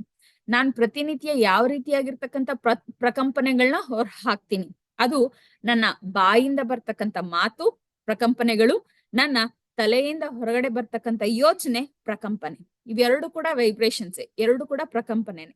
ಸೊ ಯಾವ ರೀತಿಯಾಗಿರ್ತಕ್ಕಂಥ ವೇವ್ಸ್ ನಾನು ಬಿಡ್ತಾ ಇದ್ದೀನಿ, ಅದ್ರ ಬೇಸಿಸ್ ಮೇಲೆನೆ ನನ್ನ ಲೈಫ್ ಅನ್ನೋದು ಕ್ರಿಯೇಟ್ ಆಗ್ತಕ್ಕಂಥದ್ದು. You create your own reality ಅಂತ ಕೂಡ ಸೇತ್ ಮಹಾವಿಜ್ಞಾನಿ ಹೇಳಿರ್ತಕ್ಕಂಥದ್ದು, ಪತ್ರಿಜಿ ಅವ್ರು ಕೂಡ ಹೇಳಿರ್ತಕ್ಕಂಥದ್ದು. ಅಂದ್ರೆ ನಾನ್ ಪ್ರತಿನಿತ್ಯ ಯಾವ ರೀತಿಯಾಗಿರ್ತಕ್ಕಂಥ ಮಾತಾಡ್ತಾ ಇದ್ದೀನಿ, ಯಾವ ರೀತಿಯಾಗಿರ್ತಕ್ಕಂಥ ಯೋಚನೆ ಮಾಡ್ತಾ ಇದ್ದೀನಿ, ಈ ವೈಬ್ರೇಷನ್ಸ್, ಈ ಫ್ರೀಕ್ವೆನ್ಸಿ ಏನಿರುತ್ತೆ ಇದೆಲ್ಲ ಕೂಡ ಹೆಚ್ಚಾಗ್ತಾ ಆಗ್ತಾ ಆಗ್ತಾ ಆಗ್ತಾ ಯೂನಿವರ್ಸ್ಗೆ ಏನ್ ಫೀಲ್ ಆಗುತ್ತೆ, ಇವ್ರಿಂತ ಥಾಟ್ಸ್ ರಿಲೀಸ್ ಮಾಡ್ತಾ ಇದಾರೆ, ಇವ್ರಿಂತ ಮಾತುಗಳನ್ನ ಮಾತಾಡ್ತಾ ಇದಾರೆ, ಇವ್ರಿಂತದೇ ಎಕ್ಸ್ಪೀರಿಯನ್ಸ್ ನ ಕೇಳ್ತಾ ಇದಾರೇನೋ, ಸೊ ಆಯ್ತು ಇವ್ರಿಗಿಂತದೇ ಒಂದು ರಿಯಾಲಿಟಿನ ಕೊಡೋಣ ಅಂತ ಹೇಳ್ಬಿಟ್ಟು ಅಂತ ಸಿಚುಯೇಷನ್ ಅಂತ ಒಂದು ಕ್ರೈಟೀರಿಯಾನ ಸೃಷ್ಟಿ ಮಾಡ್ತಕ್ಕಂಥದ್ದು ಅನ್ನೋದಾಗುತ್ತೆ ಮಾಸ್ಟರ್ಸ್. ಅದಕ್ಕೆ ನಾವು ಯಾವ ರೀತಿಯಾಗಿರ್ತಕ್ಕಂಥ ಯೋಚನೆ, ಯಾವ ರೀತಿಯಾಗಿರ್ತಕ್ಕಂಥ ಮಾತು ಮಾತಾಡ್ತೀವಿ ಅನ್ನೋದು ಬಹಳ ಬಹಳ ಮುಖ್ಯ. ಇದಕ್ಕಿಂತ ಅತ್ಯುತ್ತಮವಾಗಿರ್ತಕ್ಕಂಥದ್ದು ಏನು ಅಂತಂದ್ರೆ ಮೌನವಾಗಿರ್ತಕ್ಕಂಥದ್ದು. ಮೌನವಾಗಿದ್ದಾಗ ಏನಾಗುತ್ತೆ ಅಂತಂದ್ರೆ ನಾವು ಯಾವ ಸ್ಥಿತಿಯಲ್ಲಿ ಇದೀವಿ ಅನ್ನೋದನ್ನ ನಾವು ಎಫೆಕ್ಟಿವ್ ಆಗಿ ಅರ್ಥ ಮಾಡ್ಕೊಳ್ಳೋಕೆ ಸಾಧ್ಯ ಆಗುತ್ತೆ. ಇನ್ನ ಸಿಂಪಲ್ ಆಗಿ ಹೇಳ್ತಕ್ಕಂಥದ್ದು ಅಂದ್ರೆ, ಒಂದು ಪಾಂಡ್ ಇರುತ್ತೆ ಅನ್ಕೊಳ್ಳೋಣ. ಪಾಂಡ್ ಯಾವುದೇ ಡಿಸ್ಟರ್ಬೆನ್ಸ್ ಇಲ್ಲದೆ ಇದ್ದಾಗ ನಾವು ನಮ್ಮ ಪ್ರತಿಬಿಂಬವನ್ನ ನೋಡ್ಕೊಳಕ್ಕೆ ಹೋಗಿದೀವಿ ಅಂತಂದ್ರೆ ಎಷ್ಟು ಅದ್ಭುತವಾಗಿ ಕಾಣಿಸುತ್ತೆ. ಅದೇ ಆ ಪಾಂಡ್ ಅಲ್ಲಿ ಒಂದ್ ಸಣ್ಣ ಕಲ್ಲನ್ನ ಹಾಕಿದೀವಿ, ಆ ಕಲ್ಲು ಆ ವೇವ್ಸ್ ನ ಕ್ರಿಯೇಟ್ ಮಾಡಿದೆ. ಆ ವೇವ್ಸ್ ಅಲ್ಲಿ ನಮ್ಮ ಫೇಸ್ ನ ನಾವು ನೋಡ್ಕೊಳಕ್ ಹೋಗಿದೀವಿ ಅಂತಂದ್ರೆ ಕ್ಲಿಯರ್ ಆಗಿ ಕಾಣಿಸುತ್ತಾ? ಖಂಡಿತ ಇಲ್ಲ. ಸೊ ಮೌನವಾಗಿದ್ರೆ ಅಷ್ಟು ಕ್ಲಾರಿಟಿ ಅನ್ನೋದು, ಎಫೆಕ್ಟಿವಿಟಿ ಅನ್ನೋದು ನಾವು ಗಳಿಸ್ಕೊಳ್ಳೋದಿಕ್ಕೆ ಸಾಧ್ಯ ಆಗುತ್ತೆ ಮಾಸ್ಟರ್ಸ್. ಅದೇ ಡಿಸ್ಟರ್ಬ್ ಮೈಂಡ್, ಡಿಸ್ಟರ್ಬ್ ಟಂಗ್ ಇತ್ತು ಅಂತಂದ್ರೆ ಡೆಫಿನೆಟ್ಲಿ ನಾವು ಆ ಎನರ್ಜೀಸ್ ನ ರಿಸೀವ್ ಮಾಡ್ಕೊಳ್ಳೋದಿಕ್ಕೆ ಸಾಧ್ಯ ಆಗಲ್ಲ. ಸೊ ಅದಕ್ಕೆ ನಾವು ಮೌನವಾಗಿ, ಸಾಧ್ಯವಾದಷ್ಟು ಮೌನವಾಗಿ ಇರ್ತಕ್ಕಂಥದ್ದು ನಾವು ಗಮನಿಸ್ಬೇಕಾಗಿರ್ತಕ್ಕಂಥದ್ದು. ಪತ್ರಿಜಿ ಅವರು ಸರಿಸುಮಾರು 1 ವರ್ಷ ಮೌನವಾಗಿದ್ರು, ಇನ್ನಷ್ಟು ಎಫೆಕ್ಟಿವ್ ಆಗಿ ಅವ್ರನ್ನ ಕನೆಕ್ಟ್ ಆಗ್ಲಿಕ್ಕೆ, ಆಮೇಲೆ ಅದ್ರ ಮುಖಾಂತರ ಸಾಕಷ್ಟು ಮೆಸೇಜ್ ನ ನೀಡ್ಲಿಕ್ಕೆ. ಸೊ ಹಾಗೆ ನಾವ್ ಎಷ್ಟು ಮೌನ ಅಂತಂದ್ರೆ ಕೇವಲ ಬಾಯಿ ಅಷ್ಟೇ ಅಲ್ಲ, ಬರ್ತಕ್ಕಂಥ ಯೋಚನೆಗಳು ಕೂಡ ಮೌನ, ಸೈಲೆನ್ಸ್ ಮಾಡ್ತಕ್ಕಂಥದ್ದು. ಅದೇನು ಹೇಳ್ತಾರಲ್ಲ, ನಾನ್ ಸೈಲೆಂಟ್ ಆಗಿದ್ದೀನಿ ಅಂತ ಹೇಳ್ತೀನಿ, ಆದ್ರೆ ತಲೆಯಲ್ಲಿ ನನ್ ಬಗ್ಗೆ ಸ್ಟೋರಿಗಳು ಜಾಸ್ತಿ, ಬೇರೆಯವ್ರ ಬಗ್ಗೆ ಸ್ಟೋರಿಗಳು ಜಾಸ್ತಿ, ಆಮೇಲೆ ವಿನಾಕಾರಣ ಬೇರೆಯವ್ರ ಬಗ್ಗೆ ನೆಗೆಟಿವ್ ಆಗಿ ಮಾತಾಡ್ತಕ್ಕಂಥದ್ದು, ಬೇರೆಯವ್ರ ಅವ್ರ ಮನೇಲಿ ಏನಾಯ್ತು, ಇವ್ರ ಮನೇಲಿ ಏನಾಯ್ತು, ಆ ಸೀರಿಯಲ್ ಏನಾಯ್ತು, ಈ ಸೀರಿಯಲ್ ಏನಾಯ್ತು, ಹೀಗೆ ಪ್ರತಿನಿತ್ಯ ನಾವು ಮಾತಾಡ್ತಾ ನಮ್ಮ ಎನರ್ಜಿನೆಲ್ಲ ಖರ್ಚು ಮಾಡ್ತಾ ಇರ್ತೀವಿ. ಬೇರೆ ಯೋಚನೆಗಳು ಇಟ್ಕೊಳ್ತಾ ನಮ್ಮ ಎನರ್ಜಿನೆಲ್ಲ ಖರ್ಚು ಮಾಡ್ಕೊಳ್ತಾ ಇರ್ತೀವಿ. ಆದ್ರೆ ಅಷ್ಟು ಎನರ್ಜಿ ನಾವು ಸೇವ್ ಮಾಡ್ಕೊಳ್ತಾ ಇದೀವಿ ಅಂತಂದ್ರೆ ಎಷ್ಟು ಬ್ಯೂಟಿಫುಲ್ ಆಗಿರುತ್ತೆ. ನಮ್ಗೆ ಆ ಎನರ್ಜಿಸ್ ಎಲ್ಲವೂ ಕೂಡ ಸ್ಟೋರ್ ಆಗ್ತಾ ಇದೆ ಅಂತಂದ್ರೆ ನಮ್ಗೆ ನಾವು ನಮ್ಮ ಆಂತರಿಕ ಪ್ರಯಾಣ ಮಾಡ್ಲಿಕ್ಕೆ ಎಷ್ಟು ಹೆಲ್ಪ್ ಆಗತ್ತೆ ಅಲ್ವಾ ಮಾಸ್ಟರ್ಸ್? ಅದಕ್ಕೆ ಮ್ಯಾಕ್ಸಿಮಮ್ ನಾವು ಮೌನವಾಗಿ ಇರ್ತಕ್ಕಂಥದನ್ನ ಅಭ್ಯಾಸ ಮಾಡ್ಕೊಳ್ಬೇಕಾಗಿರತ್ತೆ. ಇದು 4ನೇ ಪ್ರಿನ್ಸಿಪಲ್.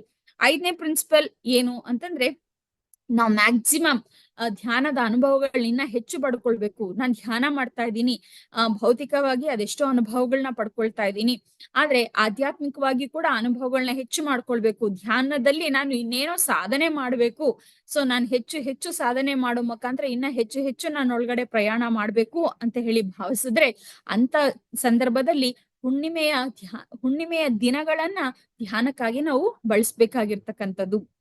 ನಾನು ಧ್ಯಾನದಲ್ಲಿ ಇನ್ನ ಹೆಚ್ಚು ಅನುಭವಗಳನ್ನ ಪಡ್ಕೊಳ್ಬೇಕು, ಜ್ಞಾನವನ್ನ ಪಡ್ಕೊಳ್ಬೇಕು ಅಂತಂದಾಗ ಹುಣ್ಣಿಮೆ ದಿನಗಳನ್ನ ಬಳಸ್ಕೊಳ್ತಕ್ಕಂಥದ್ದು ಮಾಸ್ಟರ್ಸ್. ಯಾಕೆ ಹುಣ್ಣಿಮೆ ದಿನಗಳನ್ನ ಬಳಸ್ಕೊಳ್ತಕ್ಕಂಥದ್ದು ಅಂತಂದ್ರೆ, ಅವತ್ತಿನ ಚಂದ್ರನ ಎನರ್ಜೀಸ್ ಬಹಳಷ್ಟು ಹೆಚ್ಚಿರುತ್ತೆ ಅಂಡ್ ಆ ಎನರ್ಜೀಸ್ ನ ಇನ್ಫ್ಲೂಯೆನ್ಸ್ ನಮ್ಮ ಮೇಲೆ ಹೆಚ್ಚಿರುತ್ತೆ. ಅವತ್ತು ಹೇಗಂತಂದ್ರೆ, ನಾನು ಯಾವ ಥಾಟ್ ರಿಲೀಸ್ ಮಾಡಿದ್ರೆ ಅದು 3 times ಎಫೆಕ್ಟಿವಿಟಿನ ಪಡ್ಕೊಳ್ಳುತ್ತೆ. ನನ್ಗೆ ಏನ್ ಎನರ್ಜಿ ಇರುತ್ತೆ ಆ ಎನರ್ಜಿ 3 times, ಅಂದ್ರೆ ಏನಾದ್ರೂ ಸರಿ ಮಲ್ಟಿಪ್ಲೈ ಆಗ್ತಕ್ಕಂಥದ್ದು. ನಾವು ಪಾಸಿಟಿವ್ ಆಗಿ ಯೋಚನೆ ಮಾಡಿದ್ರೆ ಪಾಸಿಟಿವಿಟಿ, ನೆಗೆಟಿವ್ ಆಗಿ ಯೋಚನೆ ಮಾಡಿದ್ರೆ ನೆಗೆಟಿವಿಟಿ. ಸೊ ಸಾಧ್ಯವಾದಷ್ಟು ಆ ಪಾಸಿಟಿವಿಟಿನ ನಾವು ಬೆಳೆಸ್ಕೊಳ್ಬೇಕು, ಹಾಗೆ ಅದನ್ನ ಹೆಚ್ಚು ಮಾಡ್ಕೊಳ್ಬೇಕು ಅಂತಂದಾಗ ಈ ಒಂದು ಹುಣ್ಣಿಮೆ ದಿನಗಳನ್ನ ನಾವು ಬಳಸ್ಕೊಳ್ಬೇಕಾಗಿರ್ತಕ್ಕಂಥದ್ದು ಧ್ಯಾನಕ್ಕಾಗಿ. ಮತ್ತೆ ಧ್ಯಾನಕ್ಕಾಗಿ ನಾವು ಪಿರಮಿಡ್ ಎನರ್ಜೀಸ್ ನ ಬಳಸ್ಕೊಳ್ತಕ್ಕಂಥದ್ದು. ಸೊ ಪಿರಮಿಡ್ ಹೇಗೆ ಹೆಚ್ಚು ಎನರ್ಜೀಸ್ ನ ಕೊಡುತ್ತೆ ಅಂತಂದ್ರೆ, ಆ ಪಿರಮಿಡ್ ಆಂಗಲ್ ಏನಿದೆ ಅದು ಡಿವೈನ್ ಆಂಗಲ್ ಅಂತ ಹೇಳಿ ಕರಿತೀವಿ ಮಾಸ್ಟರ್ಸ್. ಸೊ ಆ ಡಿವೈನ್ ಆಂಗಲ್ ಹೇಗೆ ಅಂತಂದ್ರೆ, ಎನರ್ಜೀಸ್ ನ ಹೆಚ್ಚು ಅಬ್ಸಾರ್ಬ್ ಮಾಡ್ಕೊಳ್ತಾ, ಅಗೇನ್ 1 hour ನಾನು 3 hours ನಾನು ಕೂತಿದ್ದೀನಿ ಧ್ಯಾನಕ್ಕೆ, ಪಿರಮಿಡ್ ಇಲ್ದೆ ಎಷ್ಟು ಎನರ್ಜಿನ ಪಡ್ಕೊಳ್ತೀನೋ ಅಷ್ಟು ಎನರ್ಜಿನ ನಾನು ಪಿರಮಿಡ್ ಧರಿಸಿ 1 hour ಧ್ಯಾನ ಮಾಡಿದೀನಿ ಅಂತ ಪಡ್ಕೊಳ್ಳೋದಕ್ಕೆ ಸಾಧ್ಯ ಆಗತ್ತೆ. ಅಂದ್ರೆ ಈ ಕೆಟಲಿಸ್ಟ್ ಅಂತ ಹೇಳಿ ಕರಿತೀವಿ ಪಿರಮಿಡ್ ನ. ಕೆಟಲಿಸ್ಟ್ ಅಂದ್ರೆ ಏನೊಂದು ವೇಗವರ್ತಕಗಳು. ಹೇಗೆ ಅಡಿಗೆ ಮಾಡ್ಬೇಕಾದಾಗ ಆ ಅಡಿಗೆ ಏನೋ ಒಂದ್ ತರಕಾರಿ ಬೇಯ್ಲಿಕ್ಕೂ ಏನೋ ಇಟ್ಟಿದ್ದೀನಿ, ಅದು ಬೇಗನೆ ಆಗ್ಬೇಕು ಅಂತಂದ್ರೆ ಚೂರು ಉಪ್ಪು ಹಾಕಿದ್ರೆ ಬೇಗನೆ ಅದು ಮಗ್ತಕ್ಕಂಥದ್ದು, ಬೇಗನೆ ಅಡಿಗೆ ಆಗೋದಕ್ಕೆ ಅವಕಾಶ ಆಗ್ತಕ್ಕಂಥದ್ದು. ಹಾಗೆ ನನ್ನ ಧ್ಯಾನದಿಂದ ನಾನು ಪಡ್ಕೊಳ್ಬೇಕಾಗಿರ್ತಕ್ಕಂಥ ಎನರ್ಜೀಸ್ ನ ಹೆಚ್ಚು ಪಡ್ಕೊಳ್ಬೇಕು, ಅದು ಬೇಗನೆ ಮಲ್ಟಿಪ್ಲೈ ಆಗ್ಬೇಕು ಅಂತಂದ್ರೆ ಈ ಕೆಟಲಿಸ್ಟ್ ಯಾವ್ದು ನಮ್ಮ ಧ್ಯಾನಕ್ಕೆ ಕೆಟಲಿಸ್ಟ್? ಪಿರಮಿಡ್. ಈ ಪಿರಮಿಡ್ ನ ಬಳಸ್ಕೊಂಡು ಧ್ಯಾನವನ್ನ ಮಾಡ್ತಾ ಇದೀವಿ ಅಂತಂದ್ರೆ ಅದು ಹೆಚ್ಚು ಪರಿಣಾಮಕಾರಿ, ಮತ್ತೆ ನಾನು ಎಫೆಕ್ಟಿವ್ ಆಗಿ ಕನೆಕ್ಟ್ ಆಗ್ಲಿಕ್ಕೆ, ನನ್ನೊಳಗಡೆ ನಾನು ಆಂತರಿಕವಾಗಿ ಪ್ರಯಾಣ ಮಾಡ್ಲಿಕ್ಕೆ ನನಗೆ ಬಹಳಷ್ಟು ಸಹಕಾರವಾಗ್ತಕ್ಕಂಥದ್ದು ಅತ್ಯುತ್ತಮ ಸಾಧನೆ ಅಂತಕ್ಕಂಥದ್ದನ್ನ ನಾವಿಲ್ಲಿ ಅರ್ಥ ಮಾಡ್ಕೊಳ್ಬೇಕಾಗಿರುತ್ತೆ ಮಾಸ್ಟರ್ಸ್. ಮತ್ತೆ ಯಾವುದೇ ರೀತಿಯಾಗಿರ್ತಕ್ಕಂಥ ಮೆಡಿಸಿನ್ಸ್ ಮೇಲೆ ಡಿಪೆಂಡೆನ್ಸಿ ಬಿಟ್ಬಿಡ್ಬೇಕು ಮಾಸ್ಟರ್ಸ್. ಅಂದ್ರೆ ತೀರಾ ಎಕ್ಸ್ಟ್ರೀಮ್ ಹೆಲ್ತ್ ಕಂಡೀಷನ್ಸ್ ಇದೆ, ಡಾಕ್ಟರ್ಸ್ ಪ್ರಿಸ್ಕ್ರೈಬ್ ಮಾಡಿದರೆ ನಾನು ಮೆಡಿಸಿನ್ ಕಂಟಿನ್ಯೂ ಮಾಡ್ಲೇಬೇಕು ಅಂತಂದಾಗ ಧ್ಯಾನವನ್ನ ಮಾಡ್ತಾ ಆ ಮೆಡಿಸಿನ್ ಅನ್ನೋದನ್ನ ಕನ್ಸ್ಯೂಮ್ ಮಾಡಿ, ಧ್ಯಾನ ಹೆಚ್ಚು ಮಾಡ್ತಾ ಗ್ರಾಜುವಲ್ ಆಗಿ ಆ ಮೆಡಿಸಿನ್ ಕನ್ಸಂಪ್ಷನ್ ಅನ್ನೋದು ಕಡಿಮೆ ಆಗ್ತಾ ಹೋಗ್ತಾ ಇರತ್ತೆ. ಯಾವ್ದೋ ಪಾಯಿಂಟ್ಗೆ ನೀವು ಆ ಮೆಡಿಸಿನ್ ಕನ್ಸಂಪ್ಷನ್ ಅನ್ನೋದನ್ನ ಬಿಟ್ಬಿಡಬಹುದು. ಯಾಕೆ ಅಂತಂದ್ರೆ, ಪ್ರತಿಯೊಬ್ಬ ಹ್ಯೂಮನ್ ಬೀಯಿಂಗು ಕೂಡ ದೇಹದೊಳಗಡೆ ಆ ದೇಹ ಏನೇ ಸಮಸ್ಯೆಗಳಿದ್ರು ಕೂಡ ತನ್ನಷ್ಟಕ್ಕೆ ತಾನೇ ಹೀಲ್ ಮಾಡ್ತಕ್ಕಂತ ಒಂದು ಕೆಪಾಸಿಟಿ ಇರತ್ತೆ. ಆಮೇಲೆ ಧ್ಯಾನ ಮಾಡೋ ಮುಖಾಂತರ ಆ ಸೆಲ್ಫ್ ಹೀಲಿಂಗ್ ಕೆಪಾಸಿಟಿ ಅನ್ನೋದು ಹೆಚ್ಚಾಗ್ತಾ ಹೋಗುತ್ತೆ ಮಾಸ್ಟರ್ಸ್. ನಾವು ನ್ಯಾಚುರಲ್ ಆಗಿ ಸಿಗ್ತಾ ಇರ್ತಕ್ಕಂಥ ಈ ಎನರ್ಜೀಸ್ ಇಂದಾನೆ ನಮ್ಮನ್ನ ನಾವು ಗುಣಮುಖ ಪಡಿಸ್ಕೊಳ್ಬಹುದು. ಅದಕ್ಕೆ ಬೇರೆ ಯಾವುದೋ ಒಂದು ಮೆಡಿಸಿನ್ ಇಂದ ನಮ್ಮ ಒಂದು ದೇಹದಲ್ಲಿರ್ತಕ್ಕಂಥ ಅಸ್ತವ್ಯಸ್ತಗಳು ಗುಣಮುಖವಾಗುತ್ತೆ ಅಂತಂದ್ರೆ ಅದು ಬಹಳಷ್ಟು ತಪ್ಪು ಮಾಸ್ಟರ್ಸ್. ಇಲ್ಲಿರ್ತಕ್ಕಂಥ ಅಲೋಪತಿ ಮೆಡಿಸಿನ್ಸ್ ಇನ್ನೊಂದು ಎಲ್ಲವೂ ಕೂಡ ನಮ್ಮನ್ನ ಹೇಗೆ ಟ್ರೀಟ್ ಮಾಡ್ತಾರೆ ಅಂತಂದ್ರೆ, we are just a body ಅಂತ ಹೇಳಿ ಟ್ರೀಟ್ ಮಾಡ್ತಾರೆ, we are not soul material ಅಂತ ಹೇಳಿ ಅವ್ರಿಗೆ ಅನ್ಸದೇ ಇಲ್ಲ. ಆದ್ರೆ ನಾವು PSSM ಪತ್ರಿಜಿ ಅವರು ಯಾರಾದ್ರೂ ಫಸ್ಟ್ ಧ್ಯಾನಕ್ಕೆ ಬರ್ತಾ ಇದಾರೆ ಅಂತಂದ್ರೆ ಡೈರೆಕ್ಟ್ ಆಗಿ ಹೇಳೋರು, ನೀನ್ ಶರೀರ ಪದಾರ್ಥ ಅಲ್ಲ, ಆತ್ಮ ಪದಾರ್ಥ ಅಂತ ಹೇಳಿ ಅರ್ಥ ಮಾಡ್ಕೋ ಅಂತ ಹೇಳ್ಬಿಟ್ಟು. ಅಂದ್ರೆ ಈ body it is just medium, ಈ ಒಂದು ಲೈಫ್ ನ ಲೀಡ್ ಮಾಡ್ಲಿಕ್ಕೆ ನಮ್ಗೆ ಸಿಕ್ಕಿರ್ತಕ್ಕಂಥ ಮೀಡಿಯಂ ಅಷ್ಟೇ. ನಾವು ಆಕ್ಚುಲ್ ಆಗಿ ಯಾರು ಅಂತಂದ್ರೆ ಆತ್ಮ ಪದಾರ್ಥ. ಆ ಆತ್ಮ ಪದಾರ್ಥಕ್ಕೆ ತನಗೆ ಸಾಧನವಾಗಿರ್ತಕ್ಕಂಥ ಈ ದೇಹವನ್ನ ತುಂಬಾ ಅತ್ಯುತ್ತಮವಾಗಿ ಇಟ್ಕೊಳ್ಳೋದಿಕ್ಕೆ ಹೇಗೆ ಅನ್ನೋದು ಬಹಳಷ್ಟು ಚೆನ್ನಾಗಿ ಗೊತ್ತು. ಆದ್ರೆ ಅದಕ್ಕೆ ನಾವು ಅವಕಾಶ ಮಾಡ್ಕೊಡ್ಬೇಕು. ಅಂತ ಅದ್ಭುತವಾಗಿರ್ತಕ್ಕಂಥ ಅವಕಾಶ ನಾವು ಮಾಡ್ಕೊಡ್ತಾ ಇದೀವಿ ಪ್ರತಿನಿತ್ಯ ಧ್ಯಾನ ಮಾಡೋ ಮುಖಾಂತರ. ಸೊ ಪ್ರತಿನಿತ್ಯ ಧ್ಯಾನ ಮಾಡೋ ಮುಖಾಂತರ ನಾವು ಆ ಆತ್ಮ ಪದಾರ್ಥ, ಈ ಶರೀರ ಪದಾರ್ಥವನ್ನ ಗುಣಪಡಿಸ್ಕೊಳ್ಳೋದಿಕ್ಕೆ ಅವಕಾಶ ಮಾಡ್ಕೊಡ್ತಾ ಇದೀವಿ ಅಂತಂದಾಗ ನಮ್ಗೆ ಬಾಹ್ಯವಾಗಿ ಈ ಆತ್ಮ ಪದಾರ್ಥ ಹೇಗ್ ವರ್ಕ್ ಆಗುತ್ತೆ ಅಂತ ಹೇಳ್ಬಿಟ್ಟು ಒಂದು ಚೂರು ಕೂಡ ಗೊತ್ತಿಲ್ಲದೆ ಇರ್ತಕ್ಕಂಥ ಇಂಗ್ಲಿಷ್ ಮೆಡಿಸಿನ್ ಮತ್ತೊಂದು ಮೆಡಿಸಿನ್ ಮೇಲೆ ನಾವು ಡಿಪೆಂಡ್ ಆಗ್ತಕ್ಕಂಥ ಅವಶ್ಯಕತೆ ಇಲ್ಲ ಮಾಸ್ಟರ್ಸ್. ಆಮೇಲೆ ಬಹಳಷ್ಟು ಮಾಸ್ಟರ್ಸ್ ಕ್ಯಾನ್ಸರ್ ಹೊಂದಿರ್ತಕ್ಕಂಥವ್ರಾಗಿರೋಬಹುದು, ಸರ್ಜರೀಸ್ ಆಗಿರಬಹುದು, ಎಷ್ಟೋ ಜನ ಧ್ಯಾನದಿಂದಾನೇ ಇಂತಹ ಎಲ್ಲಾ ಸಮಸ್ಯೆಗಳು, ದೇಹಕ್ಕೆ ಸಂಬಂಧಪಟ್ಟಿರ್ತಕ್ಕಂಥ ಸಮಸ್ಯೆಗಳನ್ನ ಗುಣಮುಖ ಪಡಿಸ್ಕೊಂಡಿದ್ದಾರೆ ಮಾಸ್ಟರ್ಸ್. ಆದ್ರೆ ಅದಕ್ಕೆ ಹೆಚ್ಚು ಹೆಚ್ಚು ಧ್ಯಾನ ಸಾಧನೆ ಮತ್ತೆ ಪಿರಮಿಡ್ ನ ಬಳಕೆ ಅವಶ್ಯಕತೆ ಇರುತ್ತೆ. ಸುಮ್ನೆ ನಾನು 5 ನಿಮಿಷ ಕುತ್ಕೊಂಡು ಧ್ಯಾನ ಮಾಡ್ದೆ, ನನ್ಗೇನು ಶರೀರದಲ್ಲಿ ಅಸ್ತವ್ಯಸ್ತ ಇದೆ, ಅದೇನು ಕಡಿಮೆ ಆಗ್ಲಿಲ್ಲ ಅಂತಂದ್ರೆ ತಪ್ಪಾಗುತ್ತೆ ಮಾಸ್ಟರ್ಸ್. ಹೆಚ್ಚು ಸಾಧನೆಯನ್ನ ಮಾಡ್ಬೇಕು. ಹೆಚ್ಚಿನ ಸಾಧನೆಯ ಮುಖಾಂತರವೇ ಅದು ಸಾಧ್ಯವಾಗ್ತಕ್ಕಂಥದ್ದು. ಮತ್ತೆ ಪಿರಮಿಡ್ ಆಗಿರ್ಬಹುದು, ಹುಣ್ಣಿಮೆ ಧ್ಯಾನಗಳಾಗಿರ್ಬಹುದು, ಅವುಗಳಿಗೆ ನಾವು ಬಳಸ್ಕೊಳ್ತಾ ಹೋಗ್ತಾ ಇದ್ದಾಗ ಆ ಗುಣಮುಖವಾಗ್ತಕ್ಕಂಥದ್ದನ್ನ ನಾವು ಖಂಡಿತ ಗಮನಿಸ್ತೀವಿ ಮಾಸ್ಟರ್ಸ್. ಇದ್ರ ಜೊತೆಗೆ ಪಾಸಿಟಿವ್ ಥಾಟ್ಸ್ ಇವೆಲ್ಲವೂ ಕೂಡ ಹೇಗಾಗುತ್ತೆ ಅಂತಂದ್ರೆ ಪ್ರತಿನಿತ್ಯ ನಾವು ಸರಿಯಾದ ವಿಧಾನದಲ್ಲಿ ಧ್ಯಾನ ಮಾಡೋ ಮುಖಾಂತರ ಇವೆಲ್ಲವೂ ಕೂಡ ನಮ್ಗೆ ಸಾಧ್ಯ ಆಗುತ್ತೆ. ಸೊ ಅದಕ್ಕೆ ಎಕ್ಸ್ಟರ್ನಲ್ ಆಗಿ ನಾವು ಈ ಮೆಡಿಸಿನ್ ಮತ್ತೊಂದು ಇನ್ನೊಂದ್ರ ಮೇಲೆ ನಮ್ಗೆ ಡಿಪೆಂಡೆನ್ಸಿ ಇಲ್ಲ. ನಾವು ಎಫೆಕ್ಟಿವ್ ಆಗಿ ಧ್ಯಾನವನ್ನ ಮಾಡೋ ಮುಖಾಂತರನೇ ನಮ್ಮನ್ನ ನಾವು ಗುಣಮುಖ ಪಡಿಸ್ಕೊಳ್ಳೋದಕ್ಕೆ ಖಂಡಿತ ಸಾಧ್ಯ ಆಗುತ್ತೆ ಮಾಸ್ಟರ್ಸ್. ಮತ್ತೆ ಯಾವುದೇ ರೀತಿಯಾಗಿರ್ತಕ್ಕಂಥ ಮಾಂಸಾಹಾರದ ಸೇವನೆ ಬೇಡ masters. Complete no eggs, no fish, no any kind of meat or any kind of ಯಾವುದೇ ರೀತಿಯಾಗಿರ್ತಕ್ಕಂಥ ಮಾಂಸಾಹಾರ ಬೇಡವೇ ಬೇಡ. ಎಗ್ ಸಮೇತ ಬೇಡ ಮಾಸ್ಟರ್ಸ್. ಯಾಕೆ ಅಂತಂದಾಗ ಎಗ್ ಯಾಕೆ ಬೇಡ?